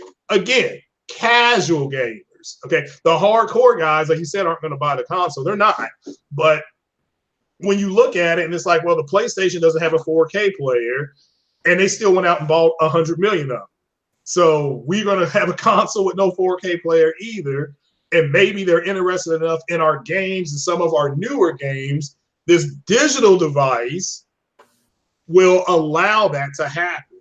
That's it. That's their target. And people want to know who they're targeting. And then the next group is the casual person who's just going to come in and play for an hour, because they're in between meetings or they've got 3 hours to kill or something like that. Again, it's not for the hardcore. That's why it's got 1 terabyte. That's why they didn't give it 6 T-flops of power, because the hardcore aren't going to buy that. Mm-hmm. So, even the people who are making fun of it in the Xbox community, they're calling it a piece of trash. Well, it's not targeted towards you. You already have an Xbox. Right. So of course to you it's a piece of trash. So who can we get to buy this console? People who don't have an Xbox. Who don't have an Xbox? Most of the people who own PlayStations don't have Xboxes. Most. So if they can get 20% to adopt it, sign up for Game Pass, sign up for Live, then their number comes up on what they need going forward. Because if they don't get the number up, they're in trouble with the Xbox. Not Microsoft. They're not going to wake up and say Microsoft will shut their doors. The Xbox is in trouble. And Sony knows that. So Sony will always try to come underneath them and undercut them. They're going to do it at E3. Mm-hmm. Excuse me. So, moving on to another subject, I want to throw a little bit of VR stuff in there. I had about 3 or 4 topics that I was going to talk about, but I'm just going to consolidate them so we can move on to the next subject that we can both get into. Let me see here. We know there's a couple of PSVR bundles coming out. There's Blood and Truth with Everybody's Golf VR bundle coming out for $350. We also got the Trover Saves the Universe and Five Nights at Freddy's VR bundle for $300. We have confirmation that Five Nights at Freddy's is coming to Steam. That was a game that my son definitely wants it, but he was hoping that he could get it on Oculus. Now that we got confirmation that it's coming to Steam, I will be able to get it for him so he can play it on Oculus. And as I mentioned on the 21st, that is a big day for VR. We've got the Oculus Rift S, the Oculus Quest coming out. We've got Vader Immortal coming out. We've got Everybody's Golf coming out. We've got Five Nights at Freddy's coming out. All these games are in VR. Lastly, let me see. We've got Beat Saber, as I said at the beginning of this podcast, and it is the most downloaded game on the PlayStation VR for 6 months in a row. Looks like that's not going to slow down anytime soon. So that's it on the VR part. Moving on to the next subject that we can both talk about is that EA says the old way of selling games doesn't work anymore. I don't know what they mean by that. Last time I checked, I didn't know that selling broken games loaded with microtransactions was the old way of selling games. Yeah, to them it is. Again, everybody wants, if that's their point, everybody wants the next Fortnite. I mean, Fortnite, they're laughing at how much money Fortnite's making. Like, I don't know who created that game, but that's unbelievable, the money that they're making. So it's that's what EA wants too. I mean, they all want that. They all want that. I mean, Ubisoft is going to do the pirate game, Skull and Bones. Yeah, that's their version of Fortnite. But the thing about it is they're still doing. They want the Fortnite success, but they're still charging the $60 entry fee. Believe me, if Fortnite would have been a $60 game, they would not be sitting on the success that they have right now. No, I agree. Yeah, I don't disagree. And to me, Fortnite, I tried to play it. In fact, if Fortnite is a $60 game, I think it doesn't even crack the top 100 of games of 2019. Yeah. I don't disagree. Or 2018, whenever it came out. It doesn't even crack the top 100. Yeah. Well, again, there's a girl online who is hooking up with one of the BioWare devs, and she was saying that what EA is doing to them is wanting them to just make games as a service from now on. Because that's the model they want. Again, they see the money, all these other, Rocket League, they're making money hand over fist. So And even that EA game that came out, the shooting game that everybody was playing, Apex, that's, they're trying all kind of things to get that kind of money in. So, but EA to me, they screwed up. They want games as a service. Everybody should see that now. They did it with Anthem. Anthem was garbage. I mean, pure. It was a Destiny clone. And people can say, well, no, it's got some money. No, it's a Destiny clone. So that's what I felt about it. Yeah, but at the end of the day, that's what EA wants. And again, the only EA game I'll ever buy again will be this year is Madden. Then, of course, I'll buy the Star Wars game, the Fallen Jedi, or whatever it's called, Fallen Jedi Order or something like that. But that's it. I mean, that's it for me. Those are the last two. You're renting that game. Number one, it's a flat screen game. Nothing against that. Mm-hmm. It'll end up being a backlog game that I'll never finish. I'll take a look at it for about 5 minutes and then jump right back over to VR. Number two, this is EA that we're talking about, given their reputation. And in my opinion, them saying the old way of selling games doesn't work anymore tells me that they are either going to ramp up trying to push EA access on everybody, or they are going to turn up the microtransactions. If not both. With that being said, a game like the Jedi Fallen Order, is a single player game. I just do not believe that EA is just going to let it be a single player game, and that's that. They're going to try to find a way to add monetization schemes to it. I don't disagree. I hope you're wrong, because I'm buying that on PC. Matter of fact, you can actually pre-order that right now on Origin. But yeah, I'm buying that on PC. So I'm excited for that game. But it's a Star Wars game, so of course I'm excited. I'm a Star Wars fan, and it'll come out in December. That's when the movie's coming out. So I think the game will be successful. I think Microsoft does have the marketing deal with it. So hopefully this will help them move some consoles. Maybe we'll get a Jedi Fallen Order console. I mean, I don't know. But they need some help. I mean, I think what happened is there was a lot of fanboys and fangirls out there. And when I sat down with him and he said, you got to stop looking at it through that lens and look at it just at a pure business lens, and understand that Microsoft is actually, they'll say, well, we made this much money with Live and we made this much money. And it's like, okay, but here's what you're supposed to be making. And then here's what you're bringing in. And what they're bringing in is not what they thought they were going to be making. So you're looking at this thing. I was told they're in a death spiral with the Xbox brand, but we'll have to wait and see. Maybe they'll rebound at E3. But they do need some people to help to go buy their consoles. But yeah, I as far as about the EA, I hope you're wrong. I really hope that they just let this game be the game. So we'll have to wait and see, though. They try to act like they were going to let Anthem just sell off of its own merits. Yeah. And while they didn't put any pay-to-win microtransactions in there, they still put the ridiculous cosmetic microtransactions in there. Yeah. $20 microtransaction. I mean, just boy, I mean, gaming just isn't what it used to. To me right now, this is the best and the worst time of gaming. In some ways, this is a great time to be a gamer, and in other ways, it's the worst time to be a gamer. The route that I've taken going down the VR route, in terms of the microtransactions, I don't have to deal with that shit, as of right now.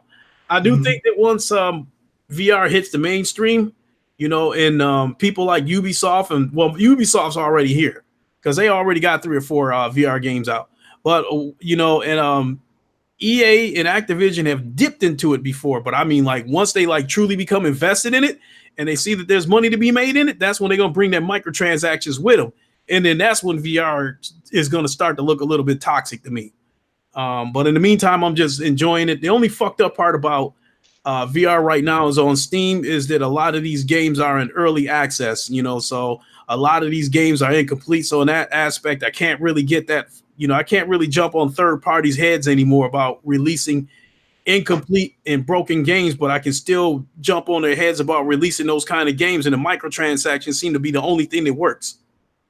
Well, yeah. Well, with EA, Well, the problem with EA, at least when they bought BioWare and Respawn, those companies make single player driven games, especially BioWare.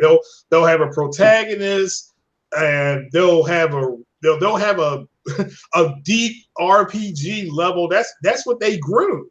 Everything from Knights of the Old Republic to, you know, Dragon Age. Those are all single player narrative games. And what EA is wanting them to do is, and what they did with Anthem, is no visually, well, virtually no story, no romance. I mean, people were asking that of it. This was back when all that crap with Mass Effect Andromeda broke out. People came out and said, well, as long as there's a good story with Anthem and you can romanticize it, you can have romance with the character, they're okay. They'll get over Mass Effect. And then EA came out and said, no, we're not going to do that.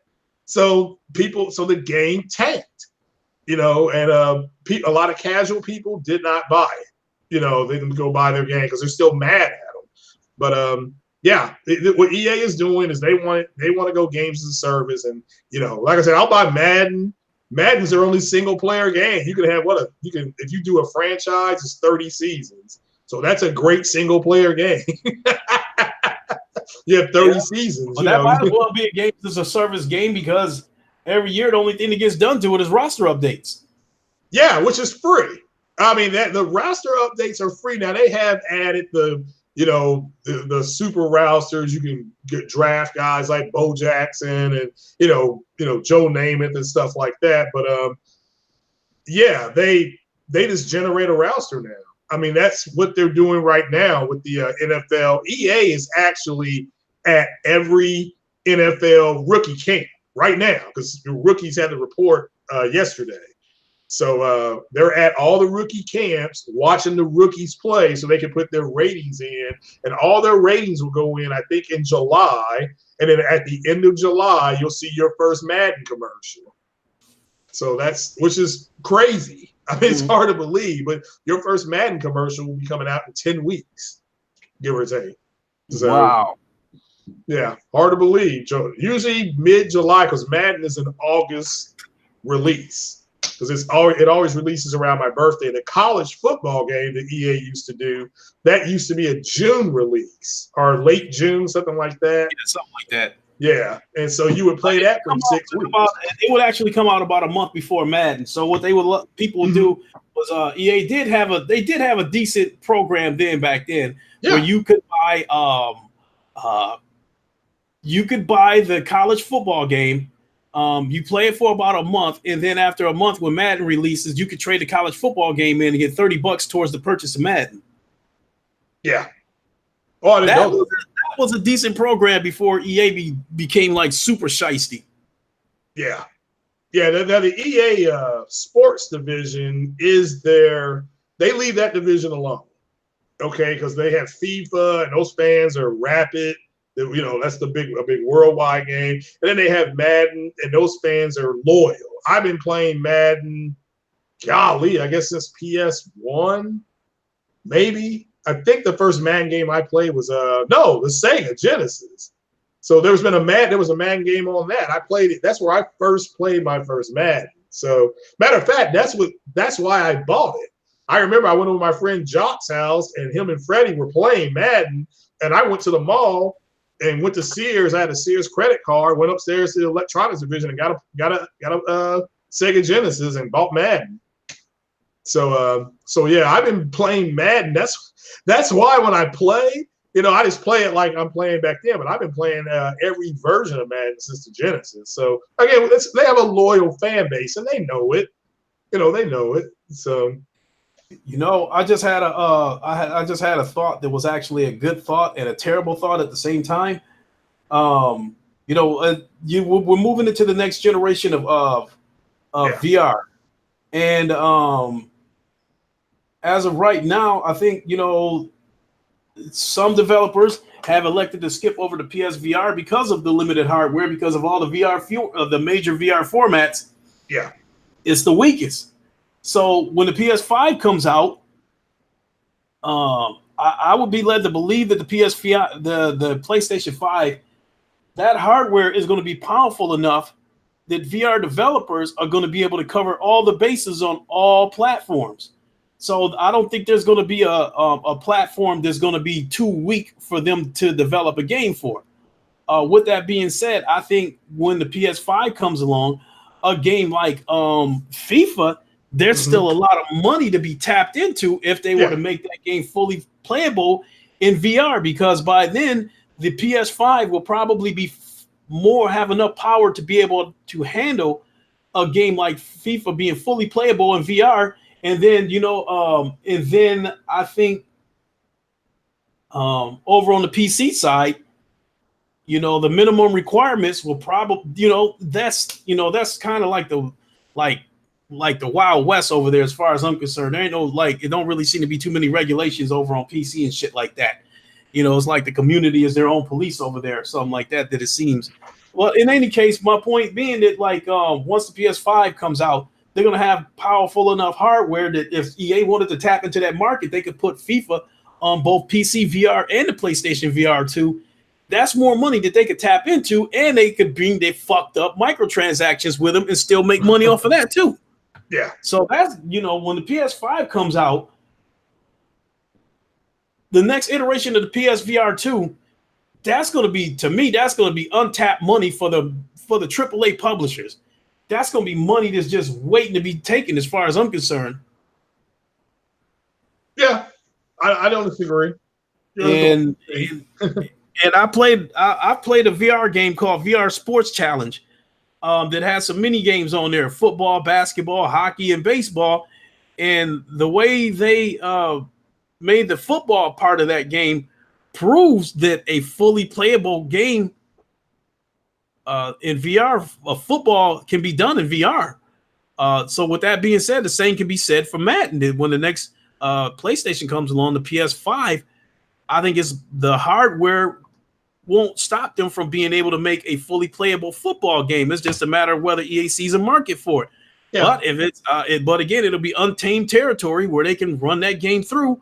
If it doesn't cost them an arm and leg to develop it, and then fuck people up with the microtransactions again, it'll be untamed money. It'll be untapped money.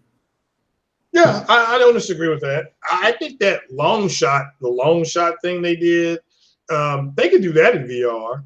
Mm-hmm. I mean, in theory, the throwing thing, stuff like that. That would be cool in VR. Have to sit there and drop back, and maybe if they let you scan. I know with the Tony Hawk game, they let you scan a skateboard in or something like that, or at least I don't know. I was going. Maybe I just dreamed that. It could be I'm wrong about that. But yeah, let's say they let you scan a football in, and let you just kind of use that to fake throw.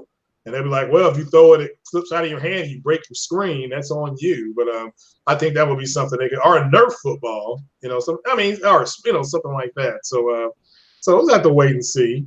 I mean, to me, it's something that it wouldn't shock me if you walked in and it was there. But got to be a market for it. So. I think not only that, I think EA could cut down costs by outsourcing it to someone who specializes in it, in making VR games. And I think I would love for them, as much as I don't like EA, I would love for them to put something like Madden, FIFA, the Battlefield series. I would love for them to put those games into the hands of Ready at Dawn, the same people who developed the Order 1886. They developed Lone Echo for the Oculus Rift, and they are the ones who will be developing Lone Echo 2, which by far are the best looking games that I have ever seen on VR. You put those sports games into the hands of Ready at Dawn, and it's definitely going to be some amazing looking games. It's just a matter of whether they'd be able to how they would develop the gameplay of it. So yeah, I would love to see that. I don't see any reason why it can't happen next generation. Yeah. But moving on, I got one last subject. Okay. And that is Epic Games has left another crater on Planet PC. With the revelation that Ghost Recon Breakpoint is going to the Epic Store and not Steam. I love it. Cracked the planet in half again. They're snapping their fingers like Thanos. Boy, they are trying to kill Steam. Yeah. Literally. Yeah. You have a PC, so in some sense, you may not take on the PC master race mentality, but you are part of the PC community. So am I. With that being said, what's your thought on Steam making that move? I think something like this would not set in well with Sick Humor because he's not a fan of these tactics that Epics have been employing since they started the Epic Store. What's your take on it? Well, I love it. Again, it's incentivizing people to go and get their launcher. That's it. This is it's all fair in love and war. And I remember I was on Scumcast a couple of weeks ago, and they truly do believe that they should all work together. And I'm like, no, that's not the way businesses work. You're in a free market. You have to put out the best stuff. And if you don't, then you can go kick rocks. But I like what Epic is doing. Yeah, I mean, I'm not gonna buy it. My favorite I like the old Ghost Recon games and I like the old Ghost Recon games. The one where you actually had to use tactics, and then the Rainbow Six Vegas games. I like those games. Yeah. That new Ghost Recon Wildlands, they lied about it. They said that it was going to be more tactical based, that you were going to be able to on the single player, you were going to be able to decide whether you were going to go in the daytime or afternoon, morning, or night.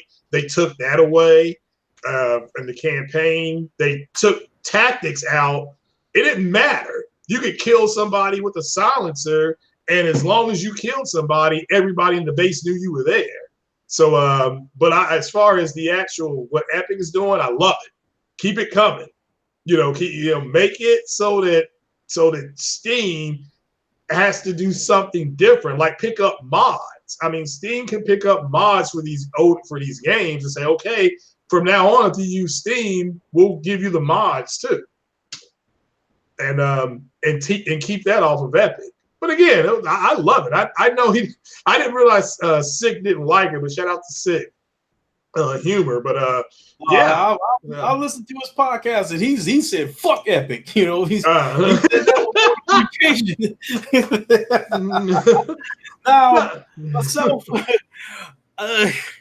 honestly, I could say that Steam's employing some pretty underhanded tactics, but at the same time, I can't say anything about that because I would be a hypocrite if I pointed the finger at him because I'm the same person that doesn't have a problem with these exclusives that Sony has, that people are screaming is anti-consumer and Sony should let everybody have these games. No, fuck that. You want to play God of War, go get a PlayStation. Fuck trying to force Sony to let that be across every platform. No, you want to play God of War, go get a goddamn PlayStation. Simple as that. Yeah. But with that being said, you want to play Ghost Recon, I guess you have to go get the Steam launcher. So yeah, the new one. It is what it is. I have no intentions of getting that game because the last Ghost Recon, that Wildlands, I think it was a co-op game, if I'm not mistaken. I'm led to believe that it didn't have any kind of player versus player match.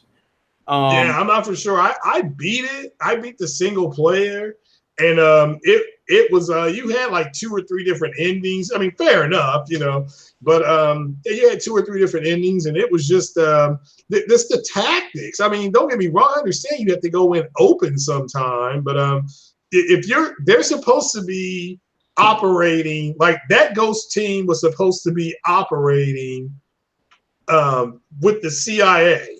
So they were not supposed to even be down there, and they're just opening fire like they do. And saying, "Come on, come on, man." So they took that away and made it more casual based, and that's what instead of more tactical based. And if you grew up playing Ghost Recon, it's tactical based. So, but hey, I digress. Good for them that they went to Epic. So I love it. Like I said, it's hard for me to say I have an issue with that because I really don't. I just don't have any interest in buying the Ghost Recons, especially if this game turns out to be some kind of co-op looter shooter. I'm not interested in it. The last Splinter Cell, to me, I wasn't interested in it because that was a co-op game where you were spies and the mercs were AI. They need to go back to its roots, where spies versus mercs. You know, you pick a side or side, or you get randomly placed on the side. So no, I was just like, I don't know how these co-op looter shooter type games kind of is trending the way it is right now. I don't care for it. You know, I don't care for the Division, even though I haven't played it. I don't care for Anthem. I just don't care for these. You know, they call them looter shooters. I call them co-ops. I just don't care for them. If you want to add it as an option, as a game mode, that's fine. But for the game to be focused around that, I don't care for it. I agree. I see. To me, the Division would be outstanding as a tactical based shooter. It's a Tom Clancy game. And I think that would be fantastic. I do like some of the additions to the Division Part 2. You have to add to your settlements and stuff like that. I agree with that. You know, I mean, that I think is a great idea. Let me make that clear. Well, why not, like you said, make it tactical? Why not, like the Division gives me the impression that it's a co-op game where you're scavenging for shit. Well, it is. That's the way they went with it. But I wish they didn't do that. Element in it where you looking around for live people's camps to go in there and take some of their shit. Well, I don't disagree. Yeah, or take over a camp and expand your territories. I don't disagree. Then eventually, because it sounds they're not going to find a cure for smallpox, you know, the way the game is reacting. So even though there's already a cure for it, but at the end of the day, to me, that would have been a lot better. But again, that's more single player RPG driven. And that's not, they want people to get online and put on their headsets and call in the B2 and get one man army. That's what they want. You know, I'm glad that a lot of these games are underperforming. They're not failing, but they're flat underperforming. So maybe next generation, you'll see less of them. You know, you'll just see less of them. So we'll have to wait and see, though. Definitely we'll have to wait and see. So, yeah, or at least maybe they'll, you know, put this co-op shit as another mode where it's supposed to be rather than the feature. I don't disagree. Yeah, make it a feature. Make it, hey, we're going to have a co-op mode, but it's going to be DLC. You're going to have to pay for it. You know, I would try that because that's the way it used to be. And it's, you know, but there was even when Quantum Break, which, I mean, the Xbox Community Hive, you know, it failed. They didn't buy it. They were literally online saying, well, it needs to have a multiplayer because that's what we want to play. It's like, man, get the fuck out of here with that bullshit.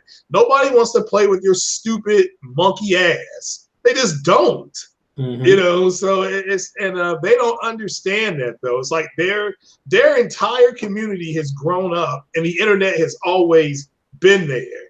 You know, when we grew up, there was no internet, so the games like Siphon Filter and stuff like that, there was no internet for Siphon Filter. You know, you got in there, you played your game. You know, and so it was a good experience. That's what everybody's wanting. And so hopefully, and I hear people saying, you know, we want Siphon Filter and games like this. And I'm like, all right, fine.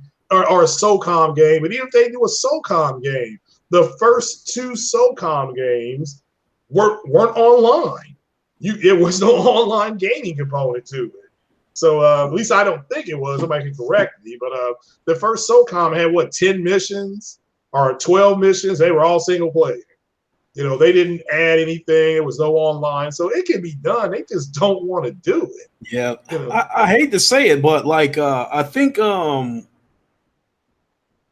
when Gears of War introduced the Horde mode, that might have been one of the last complete games, you know, aside from microtransactions and shit, because, you know, the co-op on Gears of War was a good co-op in a sense that you're working together with somebody to complete the story, rather than these co-ops these days where you know, you're working together to find metal and find all and scavenge for all kinds of shit. You know, there doesn't seem to be a story. It's just you just trying to collect shit and level up, you know. And Yeah. whereas the co-op on Gears of War, you were trying to complete the story. You were working together to complete the story, to see the end of the story. So once they introduced the horde mode, now you got the co-op, as I just spoke of. Now you got the horde mode, and then you have various player versus player modes with King of the Hill, dodgeball, and all kinds of other shit. So that was a complete game right there. The co-op was just a feature; it wasn't the focus. I agree. And, you know, once I like to see games come back to that. No, you know, the Division. Give me a story, give me a player versus player, and let the co-op be just another feature of the game. Yeah, I don't disagree. So that's just you know. Then and fuck, Mike, EA couldn't even get this shit right. Anthem, a co-op looter shooter, a game that should have been a feature, and the purpose of Anthem should have been a feature and not a focus, and they couldn't even get that shit right. Yeah, no, I don't disagree. And again, it's the BioWare base, which is gone now. Their base is not used to jumping online and playing with a bunch of people. You just go back over BioWare's history again. Knights of the Old Republic, Baldur's Gate, Mass Effect. None of that is online. They introduced online and with Mass Effect 3. And it was just a way for you to keep up your armies, and why? Because you didn't want to go around the galaxy. You know, they were like, well, this is just kind of a shortcut. You can just play online to help maintain these areas. Okay, fair enough. I've always said fair enough. But they to make just to show you where EA is at. Mass Effect Andromeda comes out, doesn't do what they think. They canceled the single player DLC. And they keep the multiplayer open. That's where they are. That's EA in a nutshell. They don't care about single player games. They will probably say, if I complain to them, they'll probably say, hey, go play Madden, go play FIFA. Because that's a single player game where you ain't got to play online if you don't want to. That's what they'll say. Mm-hmm. Real quick, I see Jemiah Dixon in the chat. What's up, Jemiah? Oh, what's up, Jemiah Dixon? You know, and I also want to, if you still happen to be here watching, I want to ask you real quick about your take on Epic Games snatching up Ghost Recon and bringing it to the Epic Store, and it won't be on Steam. I know that Jemiah, a lot of times when him and Sick get together and they talk about the Epic Store versus Steam, they've had some pretty interesting conversations. You know, Jemiah is a PC guy, so I definitely want to know his take on this Ghost Recon going to the Epic Store. So, you know, if you're in here, you know, give us a quick rundown on how you feel about it, Jemiah. If you're not in here, you know, I'll catch up with you sooner or later. You know, maybe do a podcast and bring him on, and we talk about the Epic versus Steam and get your take on it. Well, Epic's going to win as long as they keep on. Honestly, as long as they keep on getting exclusive games, that's going to hurt Steam. And the Steam people are like, well, you know, we'll just wait. Yeah, you're going to be mad as hell when those people are uploading video and you can't play. So you might as well just bend the knee and use the Epic Store. That's all I can really say. I mean, I don't know why it's that big a deal. Why they're hurt, you know, why they're butt hurt over it. So, well, he said it still be on Uplay, so it's not really a big deal like the Division. Jamal Adams, what's up? But Jemiah, even if it's on Uplay, won't you, being that this is going to be exclusive to the Epic Store, won't you still have to use the Epic launcher to launch the game? He said, I'm not against Epic doing what they are doing. Steam fanboys are not like console dudes. They will not bend any knees. They're going to have to if you want to play. But I understand, yeah, as long as you don't care. Like me, I love the fact that Epic is doing that. Because, again, this is how you incentivize people to use your shit. You know, that's it. You know, that's all I can say. What I don't get is why is Steam getting a bad rap with some of these people, because I don't see anything coming out of Steam to be like, oh, this is fucked up. Well, I'm mad at Steam right now. I mean, I'm pissed at them. So, what happened? Well, I mean, like I said, I downloaded my Falcon 4.0, and in order for me to, they don't have any mods. I have to go to something called BMS and try to download this mod page, which is like killing my computer. It's you got to use something called a torrent to download the mods, and the torrent keeps literally trying to change my computer. Oh, So see, I don't really mess with that mod stuff because I don't know what they did to it. I don't know what they put in it and stuff like that. So, like when I buy a game, I don't buy a game, for the purpose of for mod shit. Because I feel like they putting something in the game that wasn't originally in there.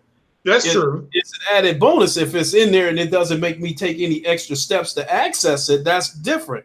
But if I buy a game and I want to get to some mod shit and I got to jump through hoops like you talking about, then no. I mean, I could care less about it. I won't be mad about it, but I'm not going to buy the game for that purpose either. My son, for instance, that's one of the reasons why he likes playing Roblox on the PC is because of the mods. Yeah. Like me, if I was a person that played Roblox, I could care less about the mods. I would buy the game for the content that it shipped with. Yeah, which again, I'm more mad at myself because I'm like, well, I should have checked to see if there was just a way to upload the mod. But I'm looking at it now. It's just kind of like, man, this is trash. I mean, it's the same game I played in 1998. It don't come with no directions. I'm sitting up there trying to remember where the buttons are. Meanwhile, you hear somebody say Sam launch, and it's kind of like, well, okay. You start trying to jink and it's too late. I'm like, well, damn, I needed to, where's my countermeasures, on the keyboard? Is it changed? So it's just a pain in the ass, so I'm literally going to have to watch some tutorial videos on it instead of they don't have it. Like they don't have a tutorial in the game. It's a true flight sim, So man, they gotta change that. So they're just some true, that's true bullshit right there. It's just pure horseshit, instead of what they should add the mods. I mean, if I'm Steam, I literally start looking into that and say, hey, okay, we're gonna also include mods, and charge for it. Instead of the game being $7, charge $14 for the modded version. So maybe look into something like that. But man, this trash, man, I'm pissed off at it. So that's all I can say. So my game is still fun. Oh, it's so old I can't stream it at all. Like it won't let me. When you do OBS, you have to go from push Alt Tab to go back and go back to your your desktop. Can't do it. I mean, it's that old of a game. So it's depressing. But all I'm doing right now is getting shot down. People are tweeting me like, how's the game? Oh, it's great. I keep getting shot down, because I don't know where the buttons are. But hey, my joystick works with it, and that's the main thing. All right. So that's good news. So that worked. So I was happy about that. Okay, now that's what's up. Yeah. Well, that's all I got. If you got any tidbits you want to throw in before we wrap it up, because I got to take off here in about a half an hour to go pick up my son. But if you got any tidbits you want to throw in before we wrap it up, go ahead and let it fly. Oh no, like I said, tomorrow's Mother's Day. Everybody go hug their moms and take care of business tomorrow. Or if you're working, go try to see her today. So that's what I'm going to do. I'm trying to line up and see the gift that I got for my mom. It won't be in until Thursday, the 16th. So I'm going to have to ask forgiveness on that. I read the Amazon thing wrong. Thought it was going to be here by today, and it wasn't going to be here until the 15th or 16th. So, but yeah, that's about it. Just gaming is competitive at this point. The console makers, Sony is not in business to help Microsoft, but we as gamers, take off the fanboy glasses. You got to try to find it in your heart, even if it's a used Xbox you see at a pawn shop. Try to see pick it up. So it's not even, but just try to buy one and and keep them around because it ain't looking too good for them. Yes, they'll say Microsoft has all this money, but at the end of the day, the Xbox division is underperforming. So we'll just go leave it there. So you do you have inside knowledge that the Xbox division is in trouble then? It's underperforming. It's not flopping or anything like that, but yeah, it's underperforming. It's not making, i.e., they tell shareholders that we're going to make this much per quarter, and then the report comes back and it'll be a lower earnings report than expected. So that doesn't, I mean, they still made money, but instead of the shareholder making $42 per share, they only make $37 a share. No, okay. And it doesn't sound like a lot, but it is. Well, if that keeps happening quarter after quarter, I can see where shareholders was going to pull their money and go move it somewhere else. Well, I mean, yeah, they're underperforming. So maybe, and you think about it. Okay, if they announce a new console at E3, let's just say they announce 2 new consoles, who's going to go buy the console they got now? I mean, because seriously, that's what most consumers do. They're like, oh, I'll just wait for your new console to come out instead of buying the new one. So they're stuck. They're like, well, we're going to have all these games or all these. They got to thread a needle at E3, and I don't think they're going to be able to do it. That's why I said a lot of people are going to be upset. They're going to be disappointed. You know, and they're not going to trash the console. They're going to spin it, but they're going to be disappointed. But for what you just said right there, that we're near the end of the generation. Yeah. If the Xbox One X, I'm feeling like it's probably not selling. $500 is still pretty steep, especially near the end of the generation, and they talking about new consoles coming out. Why would I spend $500 for Xbox One X now when I can wait a year or so and get the latest and greatest for the same price? Yeah, I don't disagree with that. And again, it's okay. That's crazy. I mean, like you got the Xbox One X right now, 6 teraflops, all that shit. And since they always throwing that narrative out there, 6 teraflops, you know. And then a year or so from now, or a year or two from now, when a new console comes out and is rumored to have 10, 12, 13 teraflops, you might be able to get double the power for the same $500. So it'd be insane to buy an Xbox One X right now, as far as I'm concerned. You got a console this overpriced, that don't have the compelling exclusives to justify it, and its performance is suspect. It's a case by case basis on how the thing is going to perform. Well, yeah. Again, it's I've said before that it's not what a lot of the fanboys. To me, it's performing exactly the way Microsoft said it would. It's the fanboys who pull the wool on a lot of people. With that said, they hurt. That's all I'm going to say. They're not doing what they thought. So they're going to take one. That's why they're taking one more stab. It's like throwing everything at the wall, seeing what sticks. So the Lockhart sounds like something that people may be interested in. So, but we'll have to wait and see. I mean, not me personally, but it sounds like something that people may be like, oh, okay, that's sounds pretty decent. Mm-hmm. So, but with that said, however, we'll just have to wait and see. Well, I think the time is now for Microsoft to go ahead and make a permanent price cut on the Xbox One X. It's $399. Is that the permanent price or is that the promo? I think. Let me look it up. Because I've gone to see this is what I've seen at Best Buy. The Fallout 76 edition Xbox One X is $400. It seems like everything else is still $500. I don't get why. No, you're right. You're right. It's still $500. So I don't get why one version is $400 and the other one is $500. Well, I think anybody who buy the Fallout 76 edition of the Xbox One X is probably going to buy the game and throw Fallout 76 out and throw it in the trash. Yeah, well, again, I'm looking here. It it is $499. So it is what it is. So there are some bundles that are cheaper. There are some bundles I'm looking here at Amazon that are cheaper.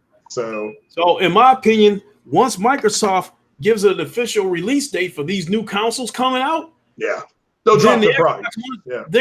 They're going to have to do it right then and there. Yeah, I agree. They can't wait until 2 months before the new console come out and then try to blue light these things. And because we're still talking about a company that's greedy, because I still think that the Xbox One X could easily still be like $400 until like maybe a month before the new console comes out. Then they'll knock it down to 300.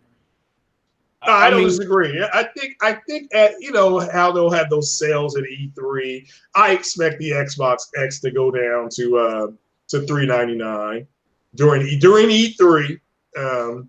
So we'll have to wait and see what it's but people are ripping the Xbox One all digital edition right now. rightfully so. I mean, you took away yeah. its selling point and didn't didn't give it a price point to justify it. Yeah, I don't disagree.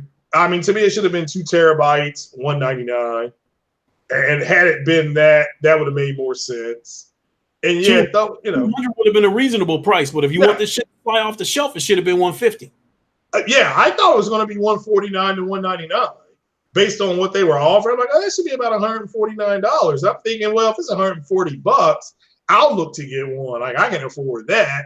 And then they talk about $250. Now you can keep that shit. Same thing on the Sony side.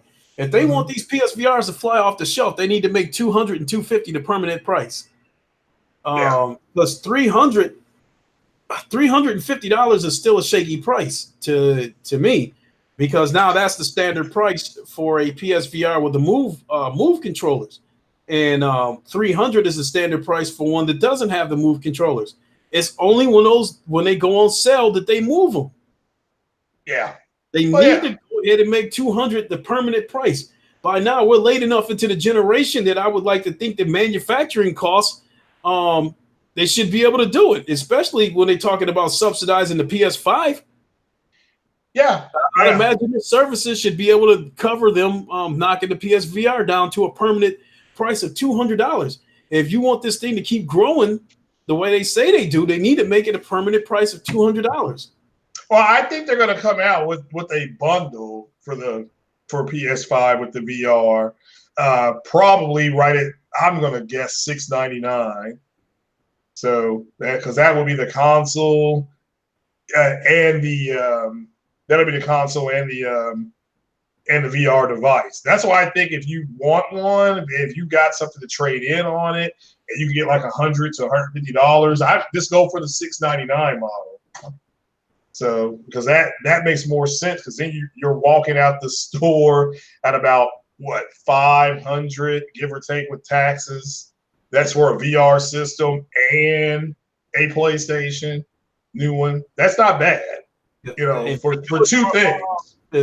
Yeah, and if they do a bundle with the console and the PSVR headset for $700, I think that would be an incredible deal. Because if you got something to trade in, again, and I've always said to people, start saving now. I mean, I said that months ago. I said, just start a little account and start saving now. $5 here, $20 there. Next thing you know, you got $250, $300 in there. Then you're okay. You walk in there with $300 in your Pro, and you get your PS5. So I just it's crazy. I'll worry about what's going to happen with my Pro later. I just need a date that we can pre-order it. Oh yeah, next, I think next year, Sony will have some type of conference, because they're getting close to what they needed to do. So, but next year, this year people ain't got to worry about it. You got great games. You got Days Gone. It will be the show, stuff like that to play. So. Okay, so this is one last topic we can talk about before we go ahead and close the show, because I spoke about this earlier, so we can go ahead and open this can of worms again. Sony has shown a pattern of trying to disrupt Microsoft's shit. Yeah. So both me and Sick Humor, we definitely believe this. Sony is waiting to fuck up Microsoft's E3. Yeah. So how do you think they're going to do it? Every time Microsoft shows a game on stage, within 3 minutes, they're going to drop a video with it coming to PlayStation. That's pretty much all they have to do at this point. So whether it's Push Square or it's PlayStation official site, you see a game running up there, they're going to say They're going to show you the exact same footage and say play available on PlayStation. You undercut them. Same thing Marvel did to Shazam. Shazam was tracking higher numbers. We go back and look at the week of April 1st. Shazam's numbers tracking. Shazam was opening like April 4th or April 5th. And go back and look. April 2nd, Marvel and Disney had enough of it. They dropped their in-game trailer and they said tickets available now. And everything else is history. That's it. It was over for Shazam. So Shazam, all the oxygen gets sucked out of the room and the movie underperforms. The movie's not trash. It underperformed. That's what's going to happen at E3. 100% of what Microsoft is showing is going to be on PC. 70% will be on other consoles. So they're just gonna. That's how you undercut them. That's it. That's all you do. You just say, it's also gonna be on PlayStation. We're gonna have that on PlayStation. So, like Bullet Hell Honey put up on Twitter, and Titanfall Princess I think brought this up yesterday on RGT. And when she said Bullet Hell Honey I can't wait for E3 so Microsoft will show us all the games that are gonna be on the PlayStation. So that's all they're gonna show. So that's all they want to show. And they will have some other games that will be on PC. They will all be on Xbox and aren't on PlayStation will be available on PC. So that's how you undercut them. Okay. And my thought was that actually I felt like being at Microsoft is going to be the biggest entity at E3. Mm-hmm. I think a lot of pressure is going to be on them, but in some ways, the ball is going to be in their court.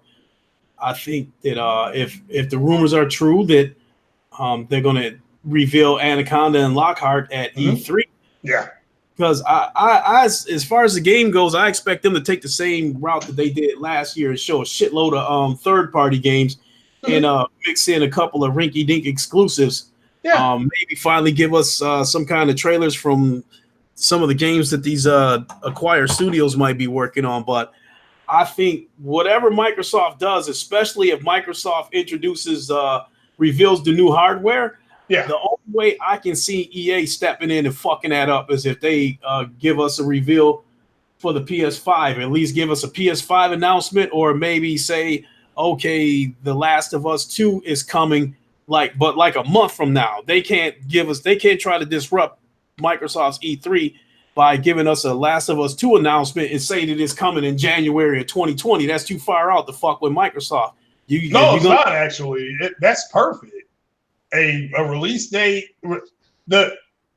I disagree in the sense that if you're undercutting something and they say Death Stranding releases, March 2020, or they'll say spring 2020. Last of Us Part 2, which again, people got to understand that Sony's not worried about the Xbox anymore. They must be in some sense that they still trying to jump in front of them and undercut them. So what I'm saying, they've always done that. I'm looking at it from an aftermath standpoint. Mm-hmm. When E3 comes, when I wake up the next morning and I go back and think about what was the biggest news that happened that day.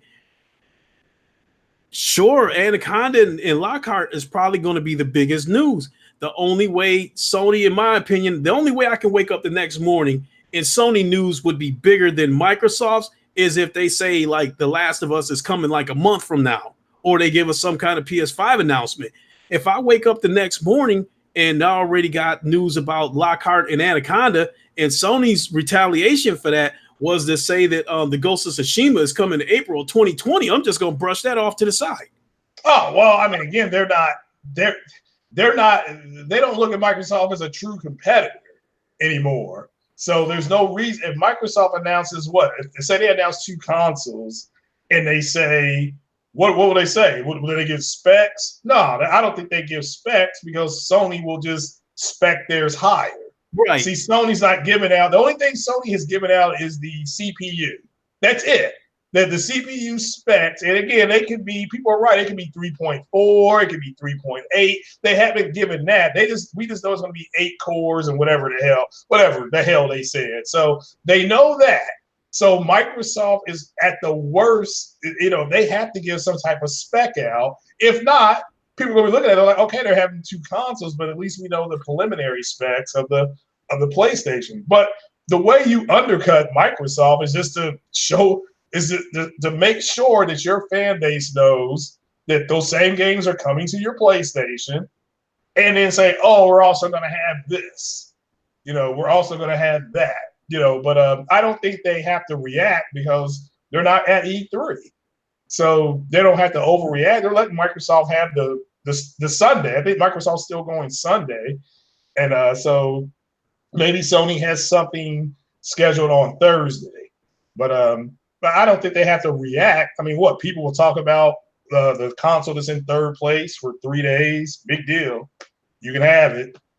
We're going to have, again, Lockhart to me, if Lockhart is going to be like 4 T flops, or this Lockhart is supposed to be more powerful than the Pro, but not as powerful as the X. Is what I've heard. And I've heard somebody tell me there's going to be 8 T flops. And then I heard somebody else say it was going to concentrate on 1080p 60. So it's like, oh, okay, that's fine too, But so Lockhart to me, if I'm an Xbox guy, would interest me because that, But Sony does not have to react and have people talking about it on Monday. So Microsoft stock price will jump up on Monday because they're going to announce new stuff. But yeah, Microsoft's got to show software. That's my opinion. Yeah.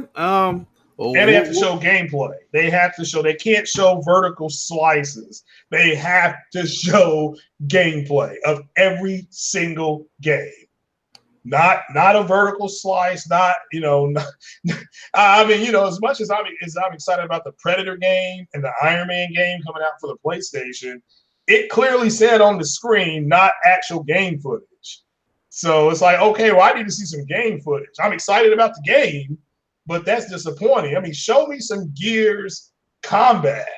Show me that. Show me some Halo. Show me 6 to 10 minutes of Halo. Which is fine. I will be excited for that. Show me some more Ori. You know what? That would be funny if Microsoft shows you 6 to 10 minutes of gameplay footage of a game and tell you that that it'll be available at Dave & Buster's starting this weekend. Yeah, that would be funny. Because everybody getting games over there except them. Yeah, everybody getting games except Microsoft. Yeah, I've said before that to me, what Sony has always trumped them in is that Sony will show more gameplay.